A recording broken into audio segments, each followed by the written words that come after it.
Hello everyone. Before we start, make sure to like and subscribe to the channel. And leave a comment with where you're from and what time you're watching. That way, YouTube will keep showing you stories just like this one. Now, let's begin. The drive from Madison to Milwaukee usually takes about an hour and 20 minutes, but on Thanksgiving night, the empty interstate stretched ahead like a black ribbon under the November moon. My graduation from nursing school in 2008 meant I'd been making this exact trip for over a decade now, always promising Mom I'd text when I got home safe. That night, stomach still full of turkey and green bean casserole, I had the heat cranked up and some true crime podcast playing through the speakers. The host was describing how predators often work in pairs when my headlights caught something moving near the tree line. At first I thought it was just a deer. Wisconsin has millions of them. But then I saw it was smaller, walking weird, favoring one side like it was hurt bad. I pulled over about 30 feet ahead of where I'd seen it, leaving the engine running because something deep in my gut told me to keep the car ready. When I cracked my door open, the dome light illuminated the shoulder, and there it was. This medium-sized dog, maybe 40 pounds, brown and white patches, dragging its back left leg.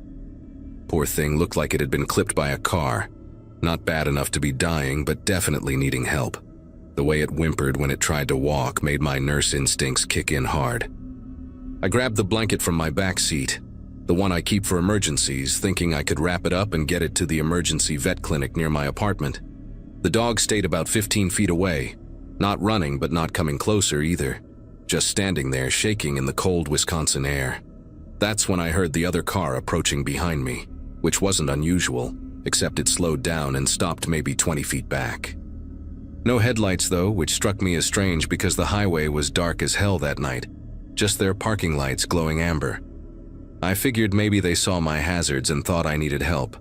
Happens all the time on these rural stretches. But then, both doors opened at the exact same time, synchronized like they'd practiced it, and two people got out. In my side mirror, I could only make out their shapes against the faint light from their car interior before they shut the doors. One was definitely bigger, broader shoulders, and they both moved with this purposeful walk that made every alarm bell in my head start ringing. "Buster, there you are, buddy," the smaller one called out, voice carrying clear in the still night air. But something about the tone was all wrong, too rehearsed like reading from a script. The dog didn't react at all, didn't turn its head, didn't wag its tail, nothing. Just kept looking at me with those pain-filled eyes. The bigger one started making kissing sounds, the kind you'd make to call your pet, but he was walking toward my car, not toward the dog. My hand was still on the door handle, half in and half out of the driver's seat, when the smaller one said something that made my whole body go rigid. "Ma'am, could you help us grab him? He doesn't trust strangers, but if you're already out of your car." The dog was between us and them, but neither of them was looking at it. They were both looking at me. Every self-defense class I'd ever taken, every warning my dad had drilled into me since I was 16, it all crystallized in that moment. I yanked my leg back into the car so fast I knocked my knee against the steering column, slammed the door, and hit the lock button. The bigger one broke into a run the second my door closed, and I mean full sprint, covering the distance to my car in seconds. His fist hit my window hard enough that I thought it might crack, and his face pressed against the glass, mouth moving, saying something I couldn't hear over my own screaming. My transmission was still in park, and my fingers felt thick and clumsy as I fumbled for the gear shift. The smaller one had circled around to the passenger side, trying the handle, then pounding on that window too, and between their bodies blocking my mirrors, I couldn't see anything behind me to reverse safely. The dog just stood there through all of this, hadn't moved an inch despite the chaos, and that detail hit me even through my panic. A real injured dog would have bolted or at least reacted to two people running and yelling. I threw the car in drive instead of reverse, flooring it forward, tires squealing on the asphalt. In my rearview mirror, illuminated red by my taillights, I saw them running back to their car, and that's when I noticed they'd left both doors open the whole time, ready for a quick pursuit. My speedometer hit 80 before I even realized it, taking the curves of that dark highway way too fast. But I didn't slow down until I saw the lights of a gas station about 3 miles ahead. My phone was in the cup holder and I grabbed it at a red light, calling 911 with fingers that wouldn't stop trembling. The operator kept me on the line while I pulled into the gas station, parking right in front of the doors where the cameras and lights were. I gave her the mile marker, described the car as best I could. Dark sedan, maybe a Chrysler or Dodge, no front plate that I could see. The two people, one about 6 feet, heavy build, wearing what looked like a baseball cap, the other shorter, thinner, both in dark clothes. While I was talking, a highway patrol officer arrived at the gas station, apparently already in the area, and he took my full statement right there in the parking lot. He radioed for another unit to check that stretch of highway, then looked me straight in the eye and said something that made me want to throw up. "You did the right thing driving off." We've had 2 reports this month of a similar setup. Same area, fake injured animal near the forest. What really got me was when he asked about the dog's behavior, nodding when I described how it didn't react to them calling it or to the commotion. "Probably trained for this," he said, explaining that some people teach dogs to limp on command, reward them for staying still no matter what's happening around them. The thought of someone taking what could have been a sweet family pet and turning it into bait for God knows what made me sick. Another officer called in about 20 minutes later, said they'd found fresh tire marks where I'd described but no sign of the car or the dog.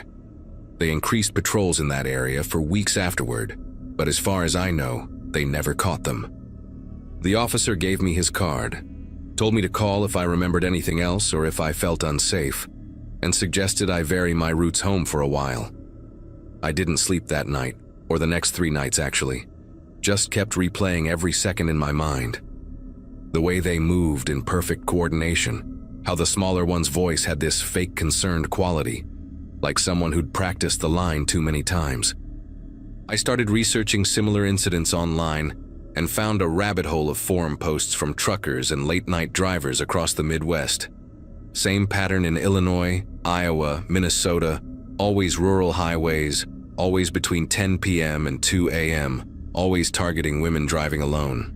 Some posts described different bait scenarios, a person flagging for help whose partner hides in the ditch, abandoned baby carriers on the shoulder that are empty when you get close, even fake accident scenes.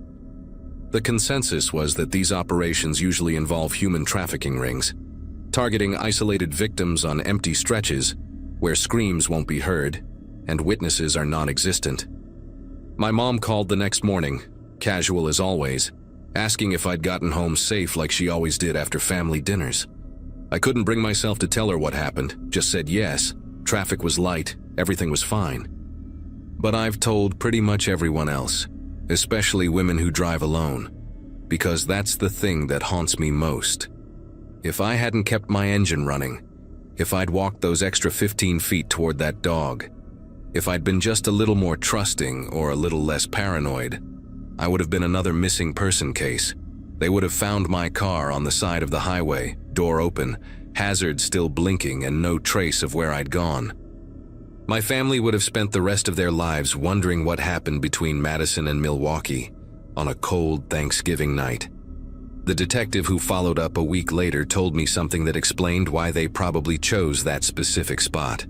The forest there connects to a maze of old logging roads, unmapped paths that lead deep into wilderness where nobody goes in winter.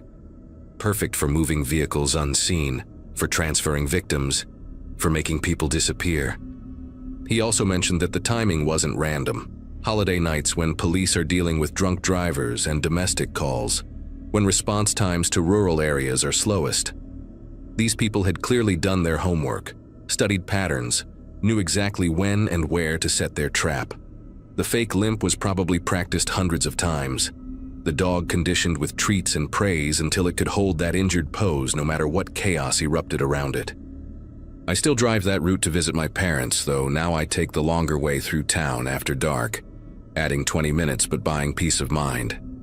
Sometimes I wonder about that dog, whether it was stolen from someone's yard, purchased from a sketchy breeder, or raised from birth for this specific purpose.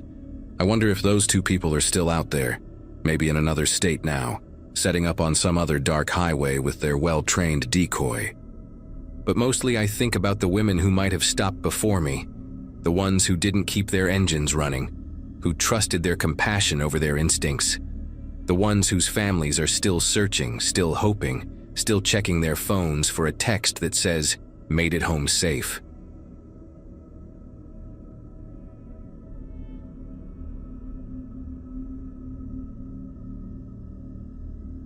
Denver gets quiet when it snows, and that November night was no exception as I walked Cooper through the empty streets near my apartment. My boots crunched against the fresh powder while Cooper, my golden retriever mix, pulled against his leash, nose buried in every interesting smell along Colfax Avenue. I'd moved into the second-floor unit 6 months earlier, right after signing the divorce papers that officially made me single again at 29. The building was one of those converted Victorians from the 1920s, complete with rattling radiators and floors that announced every footstep, but Cooper and I had made it home. That night started like any other. I'd gotten back from my warehouse shift around 9, found Cooper doing his desperate bathroom dance by the door, and bundled up for our usual evening routine. The temperature had dropped below freezing, and thick snowflakes drifted down steadily, muffling the few sounds of passing cars and turning Denver into something from a snow globe. We made our way past the dumpsters behind the building, Cooper taking his time despite my constant shivering, and I remember noticing how untouched everything looked, like nature had thrown a white blanket over the whole neighborhood. After Cooper finished marking his usual spots, we circled back to the front entrance, passing the old fire escape that clung to the side of our building like a skeleton. Snow had accumulated on every step and platform, creating perfect, undisturbed layers that must have been building up for hours. Something caught my eye as I glanced up at my living room window on the second floor. The curtains I always kept closed were parted slightly in the middle, creating a narrow gap where warm light spilled out into the darkness. Strange, I thought, but figured the old radiator must have kicked on and created enough air movement to shift the fabric. Cooper raced up the interior stairwell ahead of me, leaving wet paw prints on the threadbare carpet, while I trudged behind him, feeling every hour of my shift in my lower back. As we approached apartment 2B, I could hear my TV through the door, but something was different about the sound. I distinctly remembered leaving it on ESPN for the Lakers game, but now I was hearing what sounded like a weather report, that droning meteorologist voice talking about storm systems and weekend forecasts.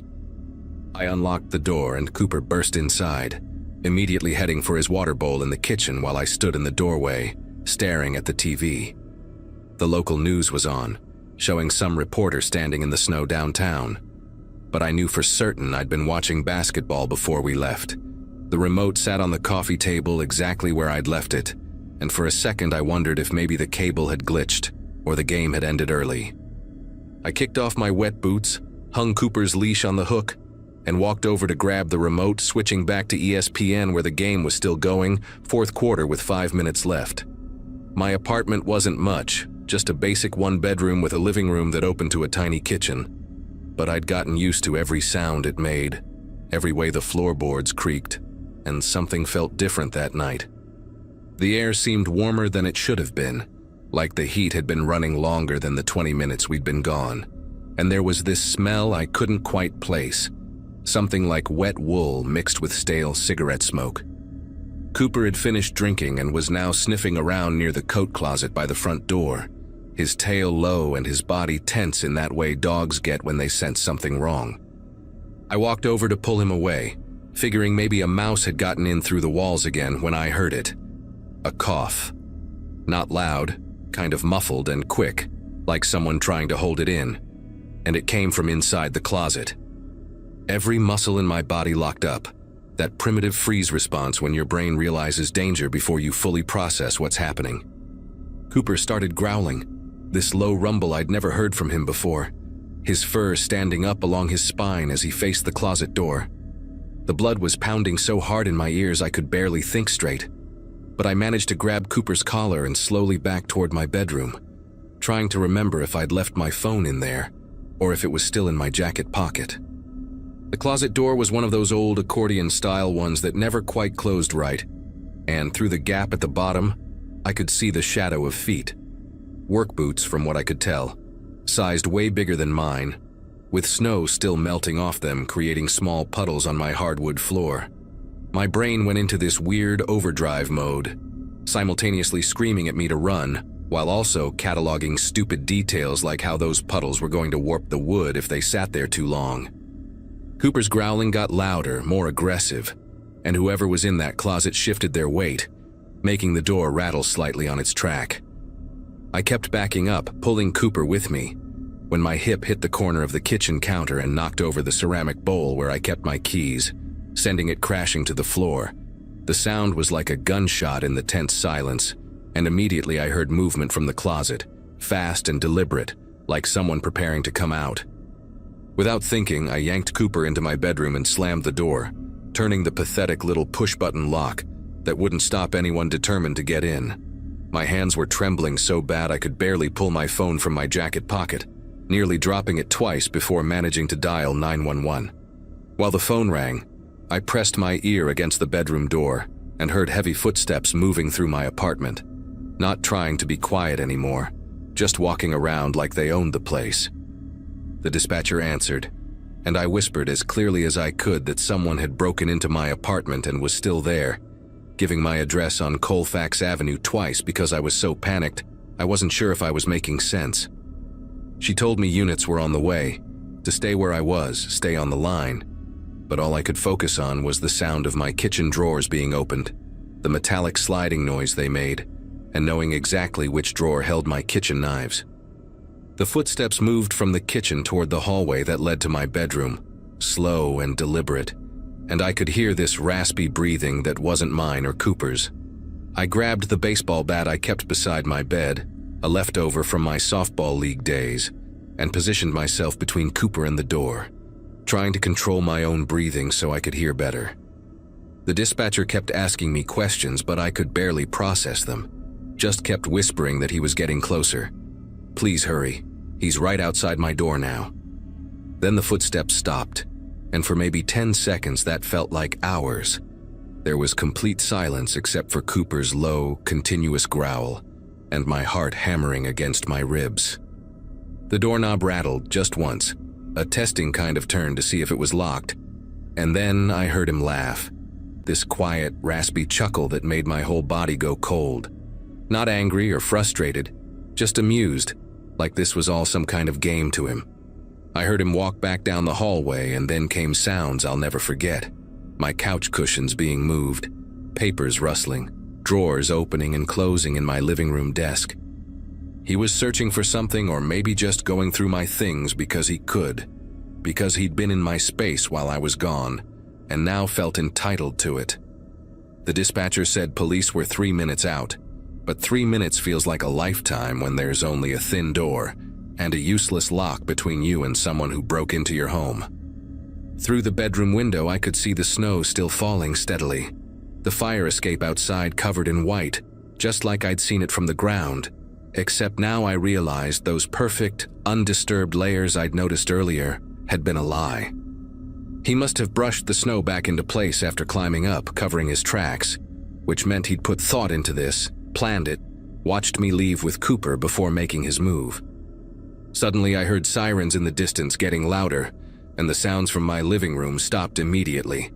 Fast footsteps crossed my apartment, and I heard my front door slam open so hard it hit the wall. I stayed frozen in place, bat still raised, Cooper pressed against my legs, listening to those heavy boots running down the interior stairs. The dispatcher was saying something, but I couldn't focus on her words. Just waited until the sirens were right outside my building before I finally unlocked my bedroom door with shaking fingers. My apartment looked like a tornado had gone through it. Every drawer pulled out, cushions thrown around, papers scattered across the floor. The closet door hung open, and inside I could see where he'd pushed aside my coats to hide, the hangers still swaying slightly. There were wet boot prints everywhere, leading from the window to the closet, then throughout my apartment, and finally out the front door that still stood wide open. 2 cops showed up first, both younger guys who seemed almost as nervous as I was, followed by an older detective who took one look at the scene and immediately called for the crime scene unit. They found where he'd jimmied my living room window from the fire escape, the lock completely broken, wood splintered around the frame. The detective, a woman named Reeves who had this calming way of talking, explained that there'd been a string of similar break-ins in the neighborhood, always during snowstorms when footprints would be covered quickly, always targeting second-floor apartments with fire escape access. What made me different, she said, was that I'd come home while he was still there. The others had been out for hours, returning to find their places ransacked.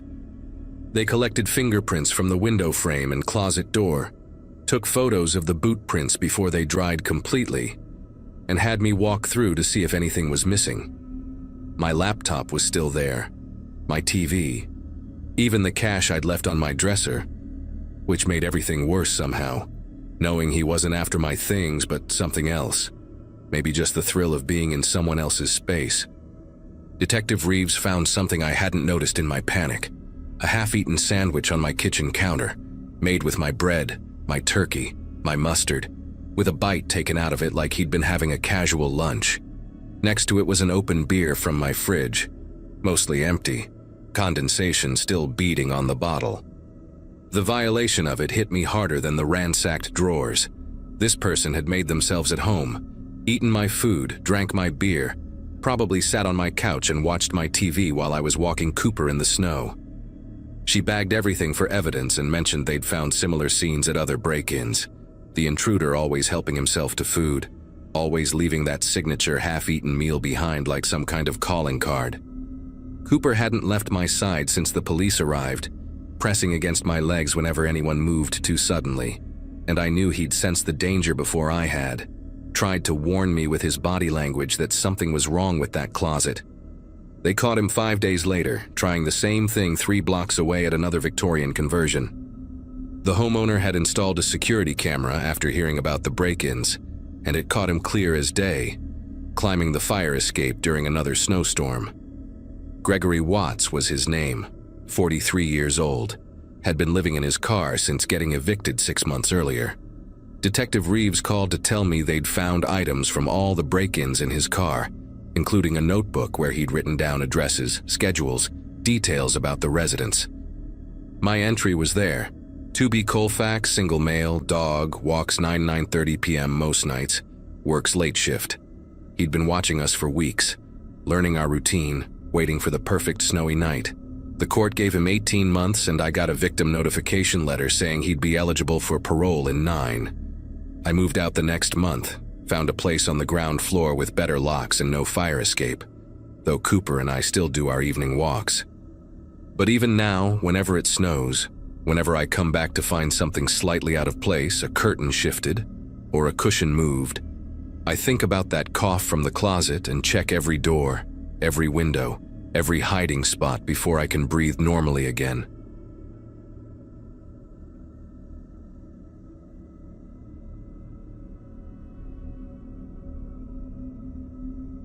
The week after Halloween always feels strange in our neighborhood, like the whole street is recovering from a sugar hangover, and that Monday in 2018 was no different. I'd just gotten my daughter Chloe to bed around 8:30, which was a miracle considering she was still wired from all the leftover candy I'd stupidly let her have after dinner. Being 33 with a 6-year-old meant most of my evenings looked exactly like this one. Kitchen cleanup, lunch prep for tomorrow, and if I was lucky, maybe 45 minutes of whatever show I was binging before passing out on the couch. We lived in this little ranch-style house just outside Jefferson City. Nothing fancy, but it had a good school district and a big backyard where Chloe could play. The divorce had been finalized that spring, and honestly, those first few months of just the two of us had been harder than I'd expected. But by November, we'd found our rhythm. Around 9:30, right as I was folding the last of Chloe's school uniforms, the doorbell rang. Now, nobody ever came to our door that late on a Monday, especially not in early November when it got dark by 6 and the temperature dropped into the 40s. Through the peephole, I could see 2 figures in dark hoodies standing on my porch, both probably teenagers from their height and build, though I couldn't make out their faces with the hoods up. They were whispering to each other and giggling, that nervous kind of laugh kids do when they're pulling a prank. I figured they were doing some late trick-or-treating dare, or maybe had lost a bet with their friends. Without opening the door, I flicked the porch light on and off twice, my universal signal for nobody's buying what you're selling, and watched through the side window as they looked at each other, laughed harder, then jogged down my driveway and disappeared into the darkness of the street. I went back to the laundry, but something kept nagging at me about the whole thing. Maybe it was how they'd stood there. Not quite right. Like when you see someone in a play trying too hard to act natural. The taller one had kept his head tilted down the entire time, and the shorter one's giggle had this weird rhythm to it, almost mechanical, like he was forcing it out at regular intervals. But I brushed it off because, honestly, teenagers are weird, and after teaching 3rd grade for 5 years before having Chloe, I'd seen kids do stranger things for attention. I made myself a cup of chamomile tea, checked that the front door was locked, twice actually, and settled into the living room with my laptop to finish some lesson plans for my online tutoring students. 10 minutes later, I heard it. A soft tapping on glass, deliberate and spaced out perfectly. Tap, tap, tap, pause, tap, tap, tap, pause. The sound was coming from the back of the house, from the sliding glass door that opened onto our deck. My whole body went rigid in that awful way where you want to move but can't quite get your muscles to cooperate. The tapping continued, patient and steady, and I could picture someone standing out there in the darkness of my backyard, knuckles against the glass, waiting. The motion sensor light back there had been broken since September. I'd been meaning to fix it but kept putting it off, so whoever was out there was doing this in complete darkness. I grabbed my phone and crept toward the kitchen, staying low, keeping away from the direct line of sight to that glass door. From where I crouched behind the kitchen island, I could barely make out a shape through the glass door, just a dark silhouette against the slightly lighter darkness of the yard beyond. It wasn't moving, just standing there, one arm raised like it was about to knock again. The figure seemed taller than I remembered either of those kids being, but maybe it was just the angle, or maybe one was standing on my deck furniture. I dialed 911 but didn't hit call yet. What would I even say? That someone knocked on my door and now they're in my backyard. The tapping started again, but this time it was different, lower on the door, like whoever was out there had knelt down or bent over. Then I heard something that made my chest tighten. The subtle rattle of the door handle being tested, gentle at first, then a bit more insistent when it didn't budge. My phone screen lit up my face in the darkness, and I swear the silhouette outside shifted, like it had noticed the glow. I held my breath and watched as the shape moved sideways along the glass, disappearing from view, and for maybe 20 seconds, there was nothing, just the hum of the refrigerator and my own heartbeat pounding in my ears. Then came a scraping sound from the other side of the house, metal on wood, and I realized with horrible clarity what was happening. They were checking the windows. The scraping moved from the guest bedroom window to the bathroom, getting closer to Chloe's room. That broke my paralysis completely. I hit call on 911 and stood up, not caring anymore if they saw me because nobody was getting near my daughter's window, not while I was conscious and breathing. The dispatcher answered on the second ring, and I whispered as clearly as I could that someone was trying to break into my house, gave her my address, and told her my 6-year-old was asleep in her room. She kept me on the line, saying units were on their way, maybe 5 minutes out, and to stay away from windows and doors.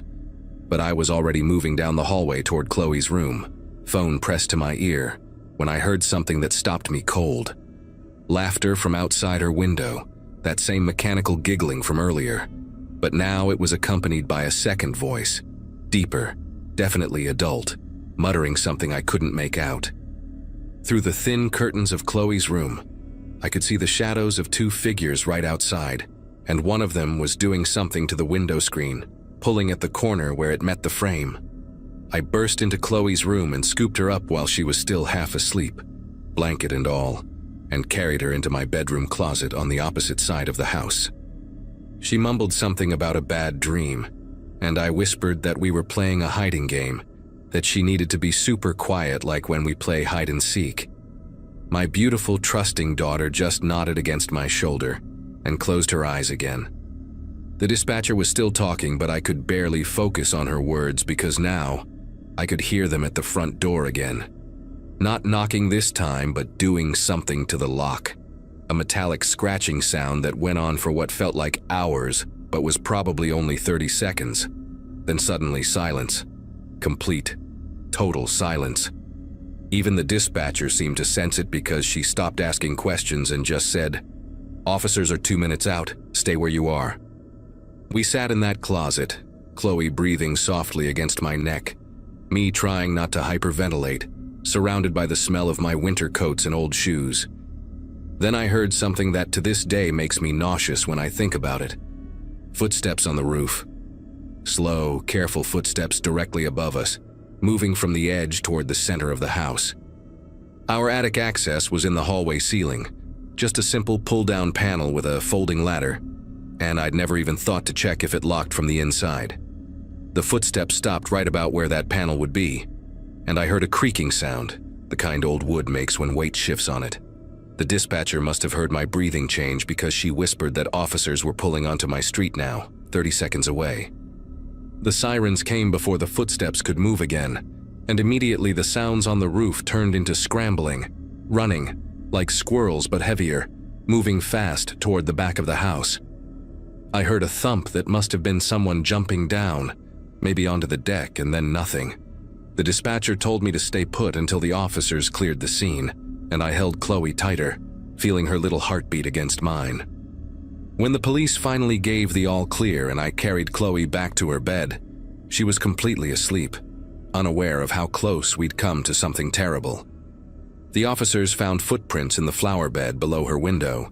The screen had been cut with what looked like a box cutter, and there were scratch marks on the front door lock, like someone had tried to pick it with amateur tools. But here's the part that still keeps me up at night. The reason I'm sharing this story now, years later, after we've moved to a different state entirely. The next morning, one of the officers came back with a detective, and they asked to see my security camera footage. I'd forgotten about the camera completely. My ex had installed this cheap wireless one by the front door the previous year, and honestly, I rarely checked it. We pulled up the app on my phone and scrolled back to the night before, and what we saw made the detective immediately call for additional units. The first person at my door, the shorter one I'd thought was a teenager, was wearing what looked like a rubber Halloween mask, one of those old man ones with wrinkled skin and wispy gray hair. But it was the taller figure that made everyone in the room go quiet. It was definitely an adult man, probably in his 40s, wearing a teenager's face mask, the kind that just covers the front of your face with elastic bands. The video showed him pulling something from his pocket while the other one rang the doorbell. It was a roll of duct tape. The detective told me they'd been tracking similar attempts in 3 other neighborhoods around Jefferson City that week, always targeting single mothers, always using the same method of sending the masked decoy to the front while the man tried to find another way in. They caught them 2 days later trying the same thing at a house in Fulton, about 20 miles away. The man turned out to be a registered sex offender from Arkansas who'd been violating his parole, and his accomplice was his 19-year-old nephew who he'd convinced to help him. When they searched the man's van, they found zip ties, tape, rope, and a journal with addresses and notes about the routines of different women and their children. My address was in there, along with notes about what time I usually turned off the lights when I left for work, and that I had a young daughter who went to Riverside Elementary. They'd been watching us for at least 2 weeks before that night. I testified at the trial, and he got 25 years. We moved the following summer, and even now, whenever someone knocks on my door after dark, even when I'm expecting them, I check every window and door twice before I go to bed.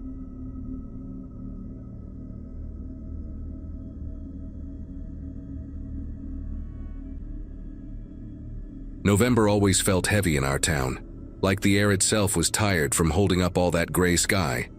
I'd just turned 17 that September, same week I got my learner's permit, and everything about that fall felt like waiting for something to start. My best friends Garrett and Jenna lived on the same cul-de-sac as me, had since we were in elementary school, and we did everything together. That Saturday night, first weekend of November, the Andersons down on Birchwood were throwing their annual post-Halloween bonfire, the one where everyone brought their leftover candy and Mr. Anderson told the same ghost stories he'd been telling since we were kids. We went every year, mostly for the tradition now, watching the younger kids jump at the scary parts while we roasted marshmallows and talked about college applications. The fire was dying down around 11 when we decided to walk home, taking the long way through the neighborhood, because none of us wanted the night to end yet. The streets were empty except for a few porch lights and the occasional jack-o'-lantern still glowing on someone's steps, most of them already soft and caving in on themselves. Garrett was doing his terrible impression of Mr. Anderson's voice, making Jenna laugh so hard she had to stop walking, and I remember thinking how perfect everything felt, how these were the moments I'd miss next year when we were all at different schools. We were about 4 blocks from the bonfire when I noticed the van for the first time, this dingy white panel van with rust eating through the wheel wells, crawling along behind us maybe 50 feet back. The weird thing was how it would slow down every time we passed under a streetlight, like the driver was trying to get a better look at us, then speed up slightly in the dark patches between. Garrett was still goofing around, hadn't noticed anything, but Jenna caught my eye and I could tell she'd seen it too, the way her shoulders got tight and she moved a little closer to us. Tried to keep my voice casual when I suggested we cut through the park, thinking maybe the van was just heading the same direction by coincidence. But when we turned onto Sycamore, the van turned too, keeping that same creepy distance. The engine made this low, rumbling sound, not quite healthy, like something was loose under the hood, and I could hear it getting louder and softer as the driver played with the gas pedal. Jenna grabbed my arm then, her fingers digging in through my jacket, and whispered that we should call someone. But who were we going to call? Our parents would freak out, maybe ground us for walking home so late, and we weren't even sure if anything was really wrong yet. The van had tinted windows in the back, completely dark, and the front windshield reflected the streetlights in a way that made it impossible to see who was driving. Garrett finally caught on that something was happening, stopped his joking mid-sentence when he turned and saw the van rolling along behind us. No headlights on now, just these dim orange running lights that made it look like some kind of predator with glowing eyes. We started walking faster without really discussing it, our sneakers scuffing against the sidewalk in this awkward rhythm as we tried not to run but couldn't help speeding up. The van sped up too, engine growling louder, and then did something that made my whole body go rigid with fear. It pulled ahead of us suddenly, maybe 100 feet, and turned into a driveway on the right side of the street, killing all its lights completely. The house it had pulled into was dark, no cars in the driveway except for the van now, and I knew the family that lived there, the Carters, had gone to Florida for a week because their daughter was in my chemistry class, and she'd been complaining about missing the bonfire. The van just sat there in the shadows next to their garage, engine ticking as it cooled, waiting for us to walk past. We stopped dead in the middle of the sidewalk, the 3 of us breathing hard even though we hadn't been running yet, and I could hear Jenna's teeth chattering even though it wasn't that cold. Garrett suggested we cross the street and go back the way we came, but before we could move, the van's reverse lights flashed on, these harsh white rectangles in the darkness, and it started backing out of the driveway, slow and deliberate. The driver had turned the engine back on but kept the headlights off, and the van was rolling backward down the street toward us, weaving slightly like the driver was watching us in the side mirror instead of looking where they were going. That's when we ran, all 3 of us at the same time, no discussion needed, just pure instinct taking over. We cut hard left through someone's yard, my foot catching on a garden hose and nearly sending me face first into their lawn gnome collection, Jenna pulling me up by my elbow as we scrambled between 2 houses.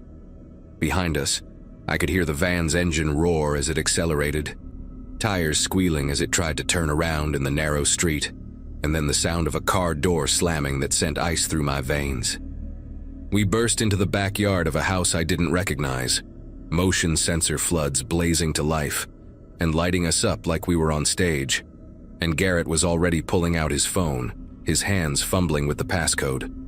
The backyard connected to another street through a gap in the fence, and we squeezed through, splinters from the old wood catching on our clothes, ripping Jenna's jacket sleeve. I could taste copper in my mouth from running so hard, and my legs felt disconnected from my body, like they belonged to someone else who just happened to be carrying me along. We were on Oakmont now, at least 6 blocks from where the van had been, and Garrett finally got through to 911, practically shouting our location into the phone while we crouched behind someone's SUV. The operator kept asking him to slow down, to explain what was happening. But how could we explain something that sounded so paranoid when you said it out loud? A van was following us. The driver turned around to chase us. We were hiding now behind a random car, praying the van wouldn't cruise down this street next. The police showed up faster than I expected. 2 cruisers with their lights on but no sirens, and the officers separated us to get our stories while we stood there in the middle of Oakmont, looking like we'd been through a hurricane. My officer, this older guy with a thick gray mustache who introduced himself as Officer Brennan, actually believed us right away, didn't give us any grief about being out late or suggest we were imagining things. He radioed the description of the van to other units, then drove us around the neighborhood in the back of his cruiser, asking us to point out exactly where everything had happened. When we got to the Carter house where the van had pulled in, there were fresh tire marks in the driveway, deep grooves in the gravel where it had reversed hard, and Officer Brennan took photos with his phone, measured the wheelbase with a tape measure from his trunk. He said something into his radio about checking camera footage from the ATM at the bank on Sycamore, which would have captured any vehicle passing that intersection. About an hour later, while we were sitting in the police station waiting for our parents and drinking hot chocolate that tasted like chalk, Officer Brennan came back with this expression on his face that made my chest tighten all over again. They'd found the van, he said, abandoned in the parking lot of Westfield Middle School, still warm, driver's door hanging open. The weird part was what they found inside. 3 rolls of duct tape, a box of zip ties, and a notebook with addresses written in it, including several houses in our neighborhood with the days and times written next to them.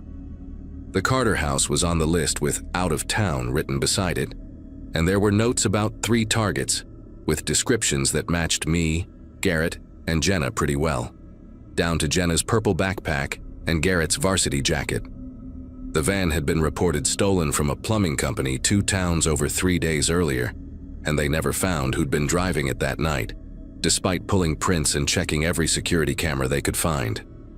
Our parents went into full protective mode after that, driving us everywhere for weeks, installing new security systems, organizing neighborhood watch meetings that packed the community center. The detective assigned to our case, a woman named Diane Lawson who wore these thick-rimmed glasses and always had a coffee stain somewhere on her shirt, told us we'd likely been watched for days, maybe weeks, that whoever was in that van had been planning something specific. She showed us footage from the bank ATM that caught the van passing by earlier that evening, before the bonfire even started, just circling the neighborhood in slow loops. You could make out a figure in the driver's seat, baseball cap pulled low, but the quality was too grainy to get any real details. The notebook had our routines written down: when we walked to school, when we stayed after for clubs, when we typically hung out at the park on weekends, and Detective Lawson said we were lucky we'd varied our pattern that night by going to the bonfire. The middle school where they found the van had security cameras too, but whoever ditched it there knew exactly where the blind spots were, parking in the one corner where 3 broken cameras created a perfect dead zone. The only glimpse they got was a figure in dark clothes walking quickly away from the van, heading toward the tree line at the back of the school property. And by the time the K-9 unit arrived, the trail had gone cold at the creek that ran behind the playground. What haunted me most were the small details the detective mentioned almost offhandedly. Fresh scratches on the inside of the van's rear doors, like someone had been testing the locks from inside, and a receipt from a hardware store dated that morning for the zip ties and tape, paid in cash at a store 40 miles away. Whoever it was had driven 40 miles just to buy those supplies where no one would recognize them, then driven back to hunt us. For weeks after that night, every white van made me stop breathing for a second. Every stranger who looked at us a beat too long made my skin prickle with that same fear. Jenna started carrying pepper spray and taking a different route home every day, never the same pattern twice, and Garrett's older brother started picking him up from school in his pickup truck, wouldn't let him walk anywhere alone. The police increased patrols in our neighborhood, and for about a month there was always a cruiser parked near the school, or doing slow loops through our streets, but eventually things went back to normal, at least on the surface. Detective Lawson called us in December to say they'd connected our case to 2 similar incidents in neighboring counties. Same pattern with the white van and the notebook. But those kids hadn't been as lucky as us, hadn't run fast enough, though she wouldn't give us details about what had happened to them. The case never got solved, at least not while we were still in high school, and by the time I left for college the following year, it had become just another unsolved mystery in the filing cabinets at the police station. Sometimes I Google it, looking for updates or similar cases, wondering if whoever was in that van that night ever got caught somewhere else, but I never find anything definitive.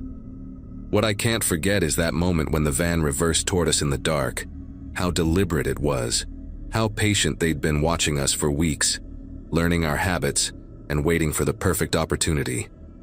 Jenna, Garrett, and I are still close, even though we're spread across different states now.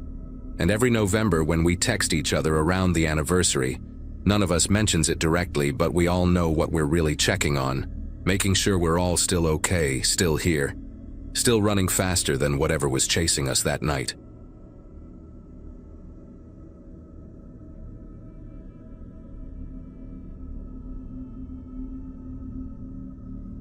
Snow was coming to Plattsburgh that Monday, and I could smell it in the air when I stepped onto my porch with my morning coffee. After 26 years of marriage to Nathan, I'd gotten pretty good at reading warning signs, though apparently not good enough to avoid the October divorce that left me starting over in a duplex that smelled like old wood and whatever the previous tenant had been cooking for the past decade. Frank, my elderly landlord who lived in the other half, had promised quick maintenance response times, which mattered since teaching 7th grade. Math didn't leave me much energy for home repairs. The place had its charm, though, with original hardwood floors and tall windows that actually opened, unlike the sealed disasters in most modern apartments. I'd been there exactly 9 days, still discovering which floorboards creaked and which light switches controlled what. That morning started like the others since I'd moved in, except for the weather forecast promising 6 to 8 inches by nightfall. I stood in my living room, watching the sky turn that sick yellow color that precedes every upstate storm, when I heard this weird scraping noise from below. Real faint, almost like fingernails on concrete, but steady and deliberate. I got down on the floor, pressed my ear against the cold wood and listened. The sound went on for maybe 10 seconds, paused, then started again. The heating had just kicked on, so I figured it was probably the old pipes doing their thing, or maybe Frank was organizing something in our shared basement. He'd mentioned he kept holiday decorations down there. I finished my coffee, grabbed my stack of ungraded tests, and drove to school through streets that were already emptying out in anticipation of the storm. School let out early at 1:30 because of the weather, and by the time I pulled into my driveway, thick flakes were already coating everything. Frank's car was gone, which wasn't unusual since he mentioned he spent Mondays at his daughter's place in Malone, about an hour west. I brought in an armload of firewood from the covered pile out back, thinking I'd grade papers by the fireplace and enjoy my first real snow day in the new place. But when I walked through the front door, I noticed something immediately wrong. My living room rug, this cheap burgundy thing I'd bought at Target the previous week, was pushed up at one corner, like someone had tripped over it. I specifically remembered straightening it that morning after catching my toe on the edge, and there was this smell, really subtle but definitely there, like unwashed clothes mixed with something else I couldn't identify. The scraping sound started again while I was standing there with my arms full of firewood, and this time it was louder, more insistent.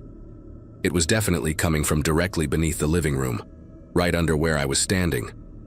I dropped the wood on the couch and went to the basement door in the kitchen, flipping on the light switch at the top of the stairs. The single bulb down there barely illuminated anything beyond the wooden steps. I called out, asking if Frank was down there, even though I knew his car was gone. No response, but the scraping stopped immediately, like whatever was making the noise had heard me. I stood there at the top of those stairs for probably a full minute, listening to nothing but my own breathing and the tick of snow hitting the kitchen windows.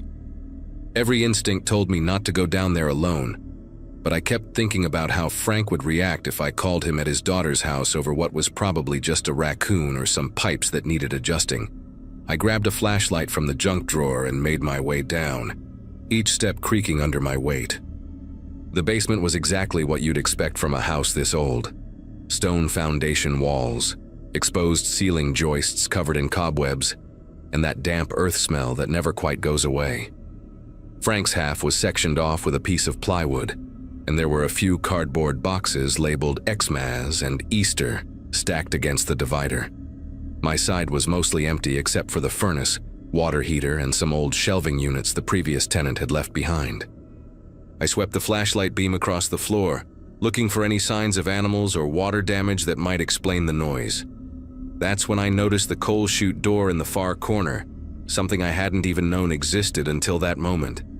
These old houses used to get coal deliveries straight into the basement, and most people just sealed them up decades ago when they converted to gas or oil heat. But this one wasn't sealed anymore. The metal door, maybe 2 feet by 2 feet, was hanging open about 6 inches, and there were fresh scratch marks on the concrete floor leading from it toward the center of the basement. I walked closer, my flashlight beam shaking slightly, and that's when the smell hit me full force.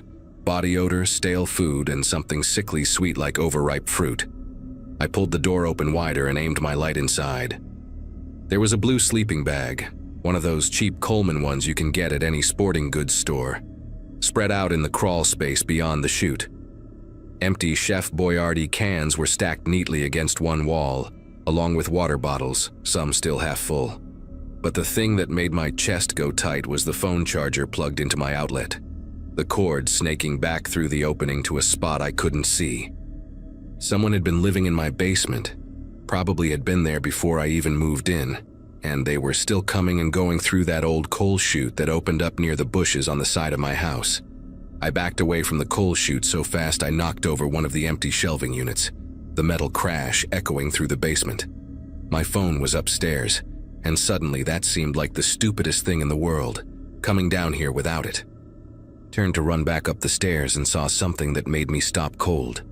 There were footprints in the dust on the concrete floor, fresh ones that weren't mine, leading from the coal chute to the stairs. Not just one set either, but multiple tracks going back and forth, some of them made by bare feet.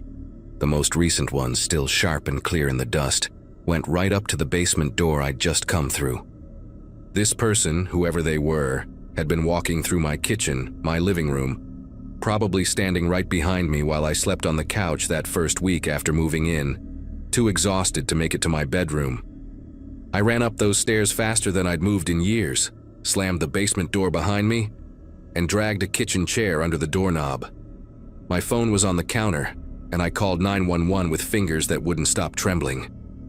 While I waited for the police, I stood at my front window watching the snow pile up, wondering if whoever had been living beneath my floors was out there somewhere, watching me back. The dispatcher stayed on the line, asking me questions I could barely answer because I kept thinking about all those nights I'd heard the house settling, all those mornings I'd found things slightly out of place and blamed my post-divorce brain fog. The woman on the phone kept telling me to stay calm, that officers were on their way, but the snow was coming down harder now and I knew the roads would slow them down. 20 minutes, she said, maybe 30 with the weather. I moved every piece of furniture I could lift in front of the basement door, creating a barricade that would at least make noise if someone tried to come through.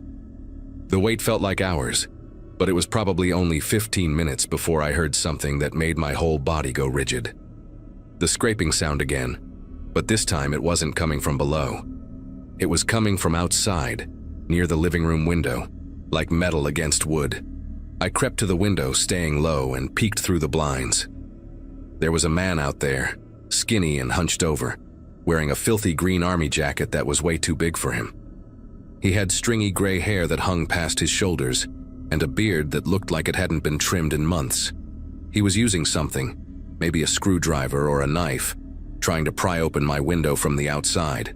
The snow was coming down so thick I could barely make out his features, but I could see his lips moving like he was talking to himself, and his breath came out in quick white puffs that disappeared into the storm.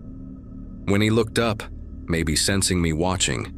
His eyes met mine through the gap in the blinds, and they were the palest blue I'd ever seen, almost white, like a husky dog's eyes. He didn't run when he saw me. He just stood there, still gripping whatever tool he'd been using, snow accumulating on his shoulders and in his tangled hair. Then he smiled, not a normal smile, but something that showed too many teeth, yellowed and broken, and he pressed his face right up against the glass.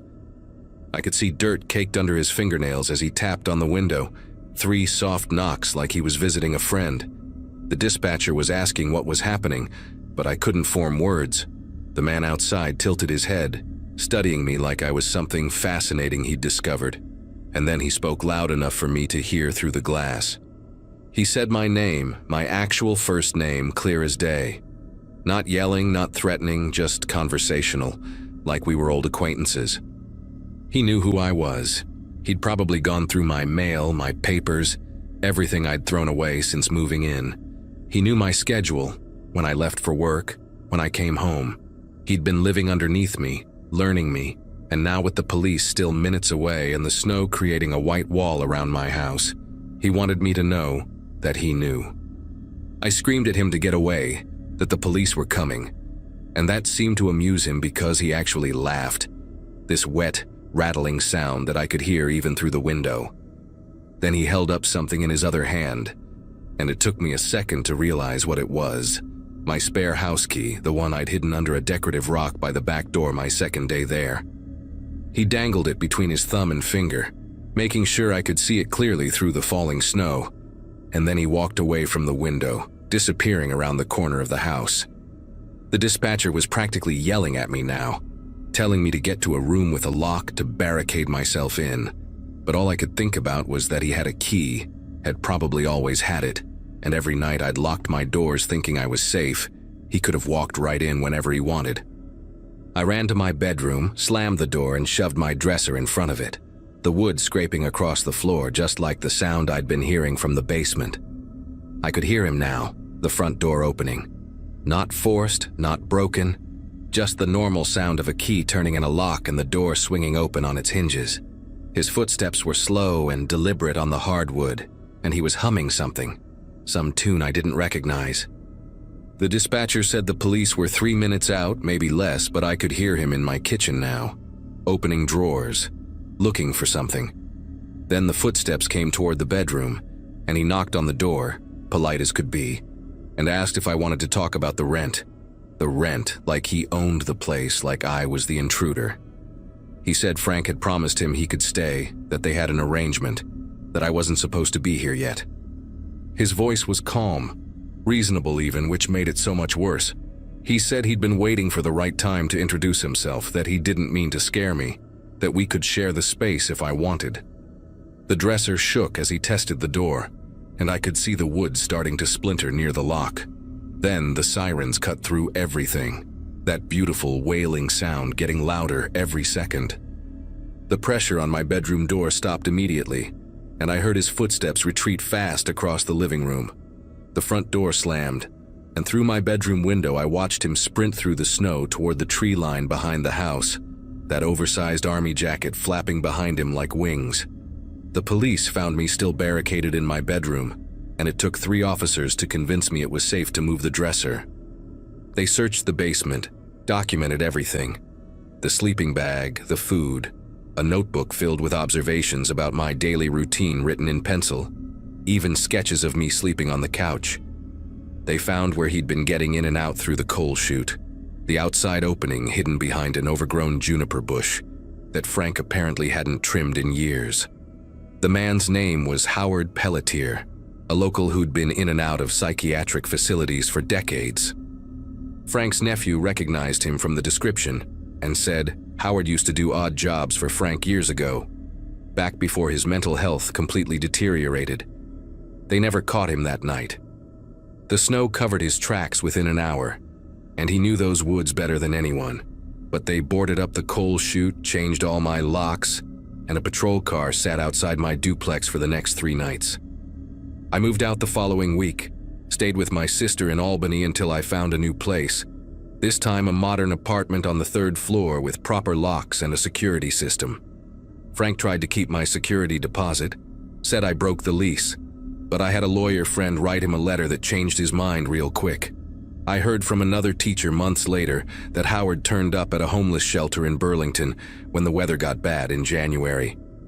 The police arrested him there, and he went back to a psychiatric facility, though for how long I never found out. I still teach at the same school, still grade papers in the evening, but now I live in a place where every sound has an explanation, where footsteps belong to neighbors I know by name, and where the only thing under my floor is another apartment with a young couple who play their music too loud on weekends. And that's fine by me.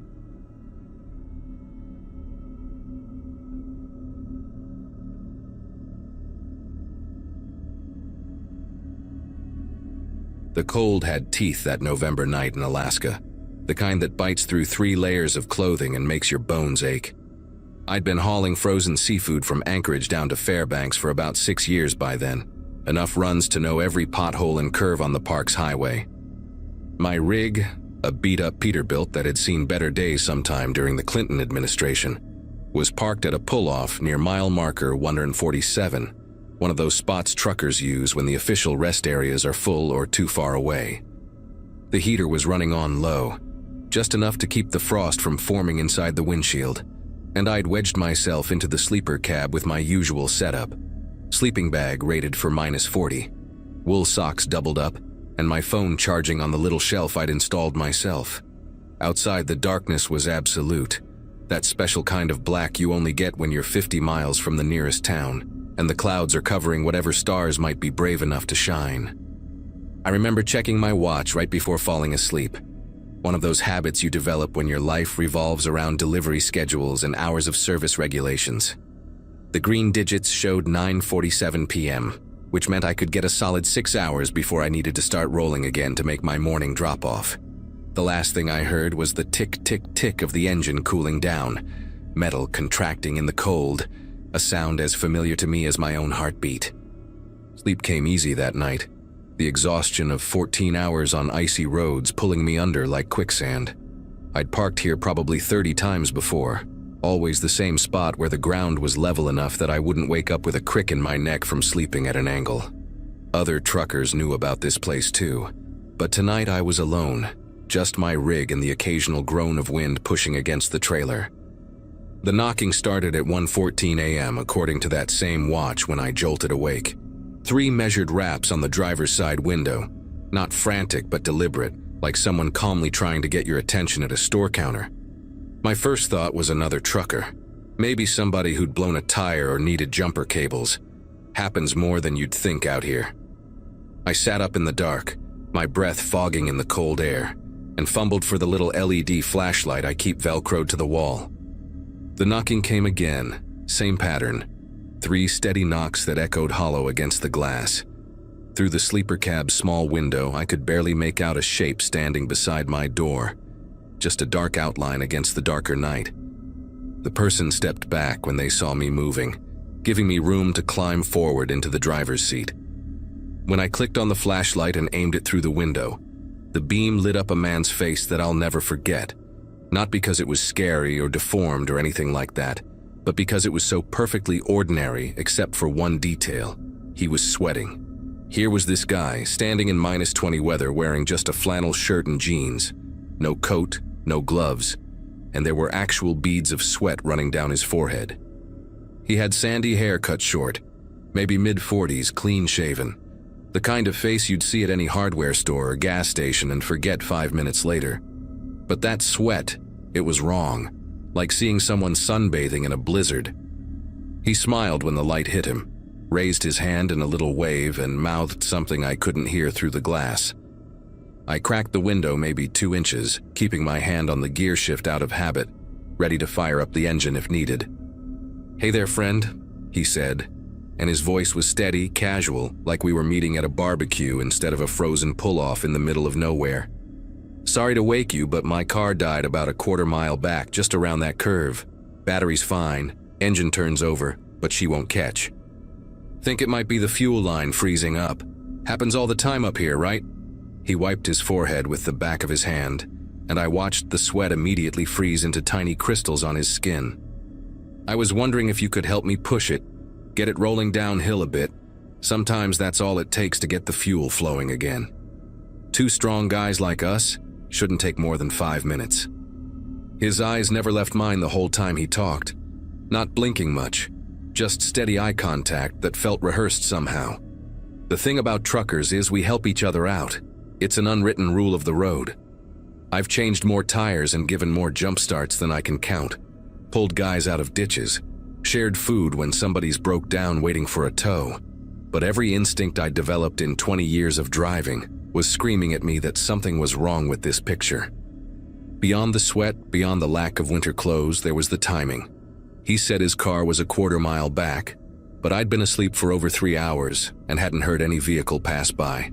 And trust me, you hear everything in a quiet night like that.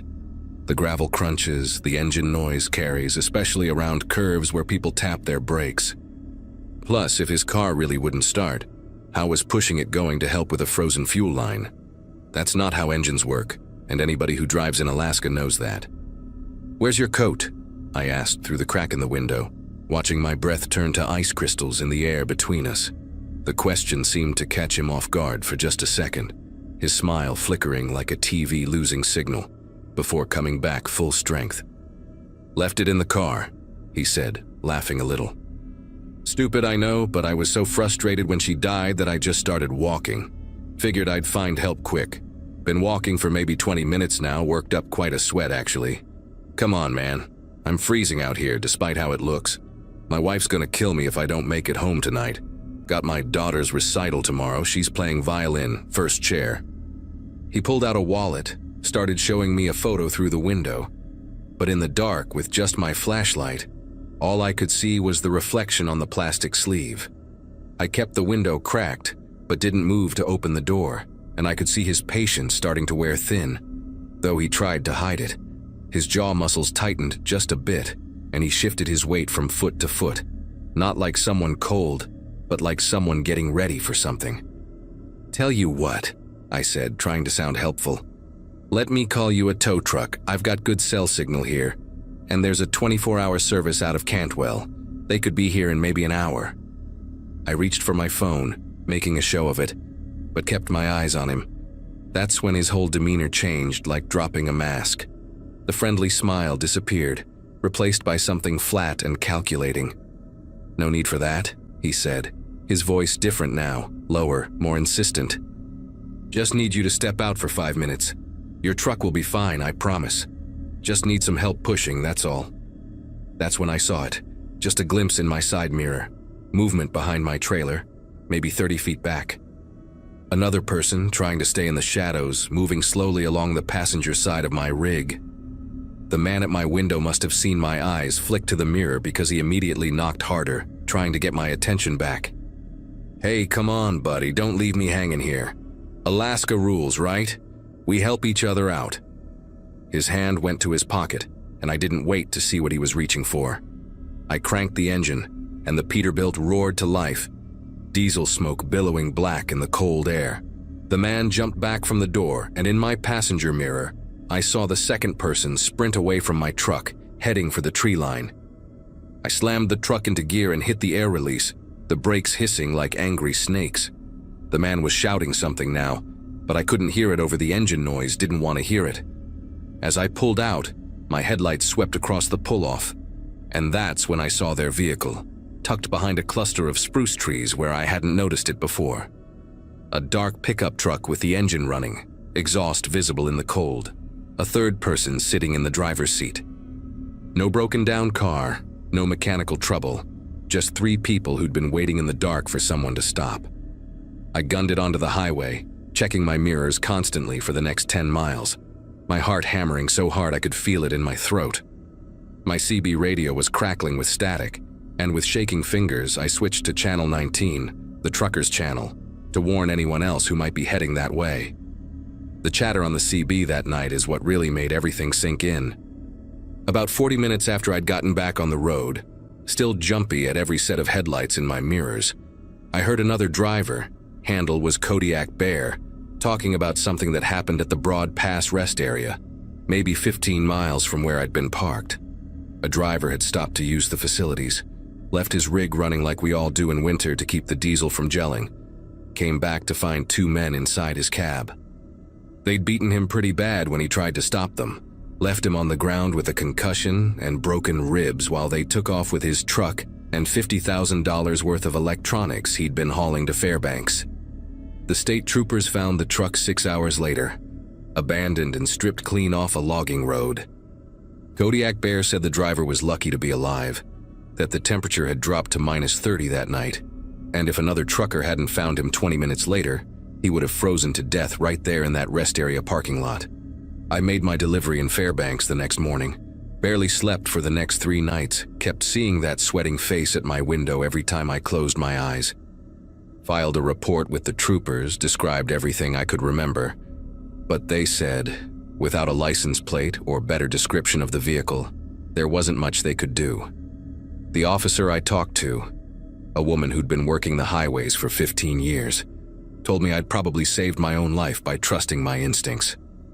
She said these kinds of setups were getting more common, groups targeting long-haul truckers because we often carry valuable cargo and always have diesel fuel, which sells good on the black market. The sweat on that man's face still bothers me when I think about it, and I finally figured out why he was sweating in that cold. Adrenaline, pure and simple. He was pumped up for violence, ready to do whatever it took to get me out of that cab. Now I sleep with a crowbar next to my bed in the sleeper, and I never crack my window for anyone at night, no matter how legitimate their story sounds. That pull-off at mile marker 147 is still there, but I never stop at it anymore. I'd rather drive an extra hour tired than park in that particular darkness again.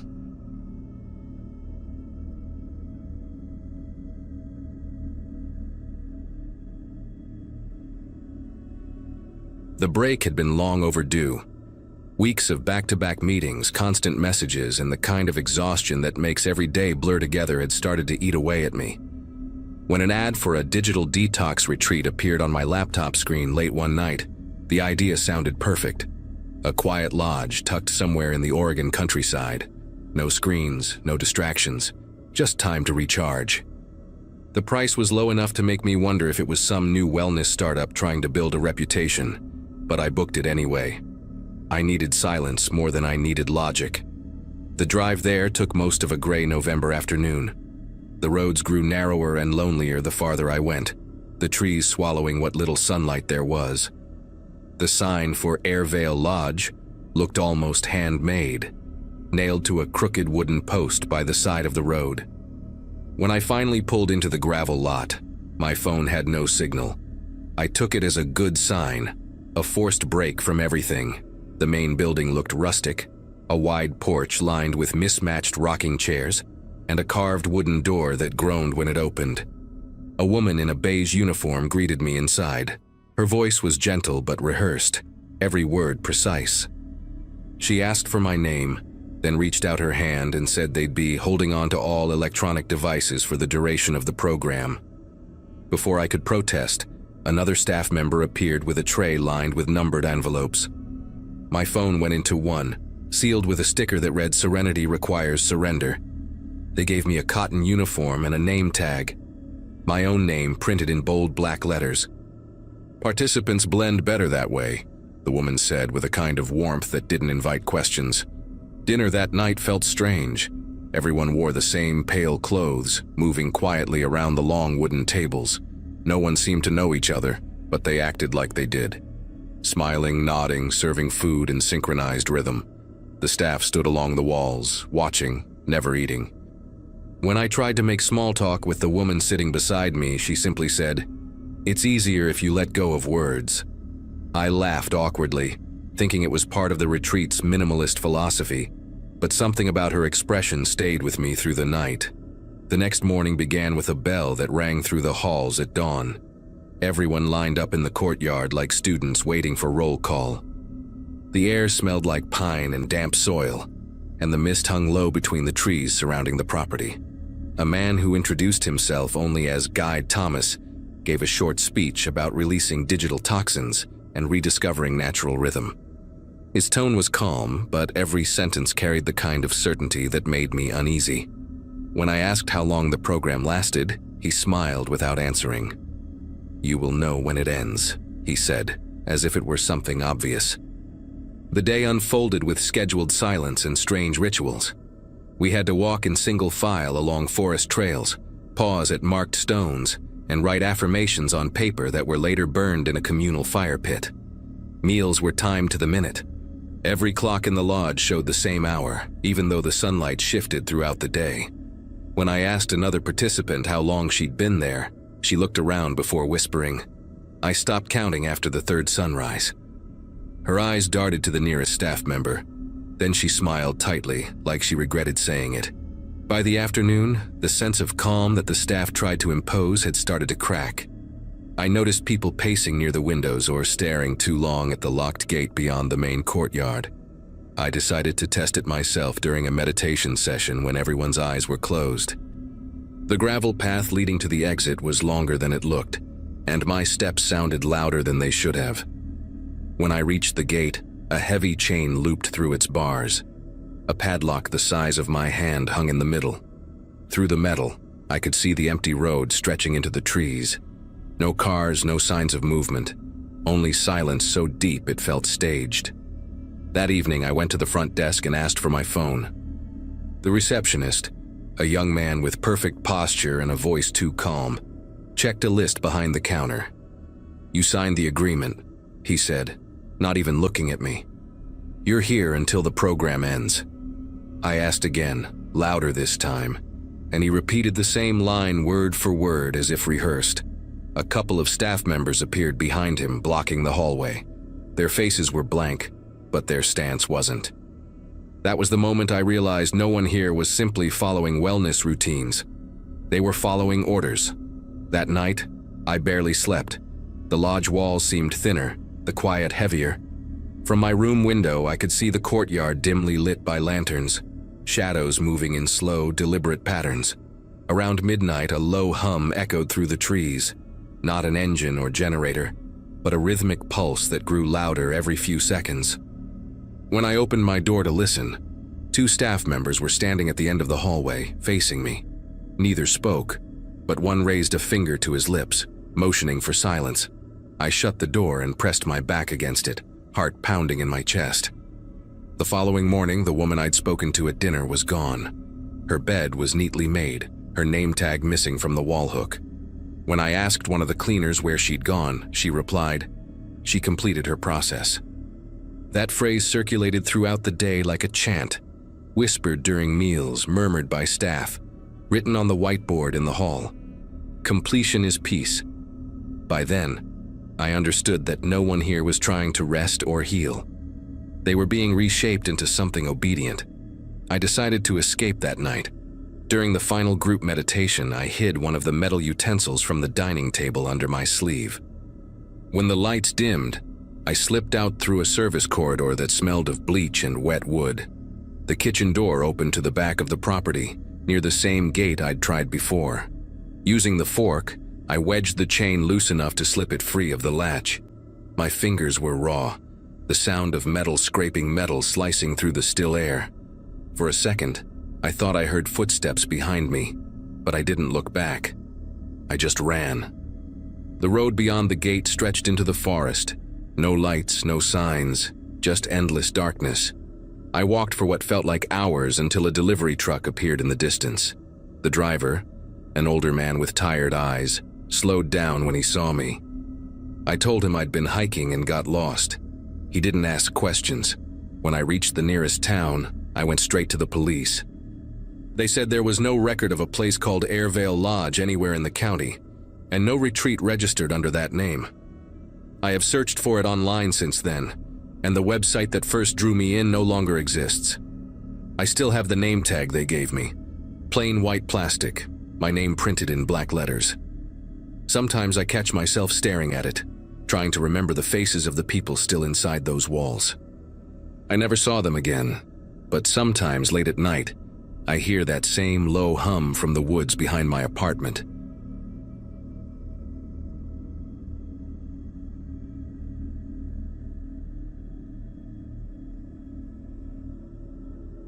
The coast feels different once the tourists are gone. The air turns sharp, the sand loses its warmth, and the ocean seems louder, as if it is reclaiming the silence. I had taken a last-minute freelance gig, planning to spend a quiet November in a small beach house outside a fishing village in Maine. The owner's photos showed weathered shingles, pale blue shutters, and a wraparound porch that faced the sea. It looked like the kind of place where time slowed down, exactly what I needed to finish a photo series before the snow came. The house itself stood a few miles from town, down a narrow road lined with pines. The front steps creaked under my boots as I carried my gear inside. It smelled faintly of salt and old books, the kind of musty comfort that hinted at years of damp air. The layout was simple. Kitchen and living room downstairs, 2 bedrooms on the main floor, and a staircase that ended at a locked door labeled storage only. The host had mentioned that the upper floor wasn't in use, so I didn't think much about it then. That first day passed quietly. I spent the afternoon walking along the dunes, catching the late sunlight breaking through thick clouds. When night came, the wind began to howl through the cracks in the window frames. The house groaned and shifted with every gust, but there was something peaceful about it. I made tea, edited a few photos, and fell asleep on the couch with the faint hiss of the ocean outside the window. Sometime in the middle of the night, a sound woke me. It was steady and rhythmic, not the wind, not the surf. Footsteps. Light but deliberate, pacing directly above me. I sat up, the couch springs creaking beneath me, and listened. The steps moved slowly from one end of the ceiling to the other, then stopped. My brain tried to rationalize it. Maybe pipes, maybe the house settling. But then a faint tune drifted through the air. Music. Something old, scratchy, like a record playing from another room. I turned off the lamp and held my breath, trying to locate the source of the sound. The melody had a strange quality, a waltz maybe, though the notes seemed warped and distant, like it was being played from behind thick walls. I checked the time. It was close to 3 in the morning. I finally grabbed my flashlight and climbed the stairs. Each step made the old boards groan under my weight. When I reached the door, the music stopped. The silence that followed felt heavier than the dark around me. I tried the handle. It did not budge. Locked. From the inside. I knocked softly, half expecting someone to answer, half hoping no one would. Nothing. My pulse hammered in my ears as I pressed my ear to the wood. Faint shuffling, a drag of movement like someone turning in place. Then, a single thump against the door. I stumbled back, nearly losing my balance on the steps. For a moment, I stood there frozen in disbelief, trying to make sense of what I had just heard. Eventually, I forced myself back downstairs, locked my bedroom door, and waited for daylight. The morning light made everything seem harmless again. I tried to laugh it off, telling myself I had probably been dreaming. Still, curiosity got the better of me. I walked around the outside of the house, camera in hand, tracing the roofline. The upper floor windows were there all right, 3 of them, boarded up, paint peeling away in uneven strips. No lights, no movement. Just the wind rattling the loose boards. I snapped a few photos more out of habit than intention, and went back inside to make coffee. When I messaged the host, I kept it polite. I asked if anyone might have been doing maintenance upstairs, mentioning the music. The reply came quickly. The house doesn't have an upstairs anymore. It was destroyed in a fire years ago. I stared at the screen, rereading it. I could still hear the footsteps in my head, the pattern of them, deliberate and human. I wanted to argue, to ask for proof, but something about the certainty in their message stopped me. Instead, I typed a short thank you and set the phone face down on the counter. That evening, I avoided going near the stairs. I cooked dinner with the radio on just to drown out the creaks of the house. Around midnight, the wind picked up again, carrying the smell of seaweed and smoke through a gap in the window frame. I sat in the living room, scrolling through my camera roll, when something caught my attention. One of the exterior shots I had taken that morning. In the reflection of an upstairs window, behind the warped glass, there was a faint outline of a person. The shape was blurred, but there was no mistaking it. Someone had been standing there, watching. Sleep was impossible after that. I kept the lights on and stayed by the window until dawn. The next morning, I decided to check the attic space from the outside again. The boards over the windows looked undisturbed, but when I touched the edges, flakes of charcoal rubbed off on my fingers. Beneath the wood, the smell of burnt plaster seeped out, faint but distinct. I followed the scent around the back of the house and found a small hatch hidden under the eaves, sealed with rusted nails. It looked like no one had touched it in years. I packed my things that afternoon, told the host I had a family emergency, and left before the sky darkened. As I drove away, I glanced once in the rearview mirror. The upstairs windows were still boarded, but for a moment I could swear one of the boards shifted slightly, just enough for a sliver of darkness to peer through. I didn't stop to look again. I reached the main road and kept driving until the ocean was only a whisper behind me. Weeks later, when I developed the last roll of film, one photo came out that I didn't remember taking. It was the interior of a narrow hallway, wood-paneled, scorched at the edges, and at the far end, a gramophone stood in perfect condition, the needle resting on a spinning record. I still do not know how it appeared among my shots, but I boxed up that film and never touched it again. Sometimes, when the wind is high, I can still hear that same warped waltz playing in my head.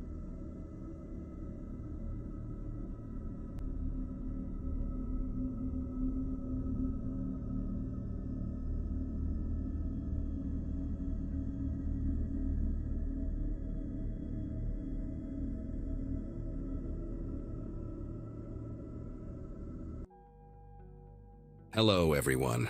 Before we start, make sure to like and subscribe to the channel, and leave a comment with where you're from and what time you're watching. That way, YouTube will keep showing you stories just like this one.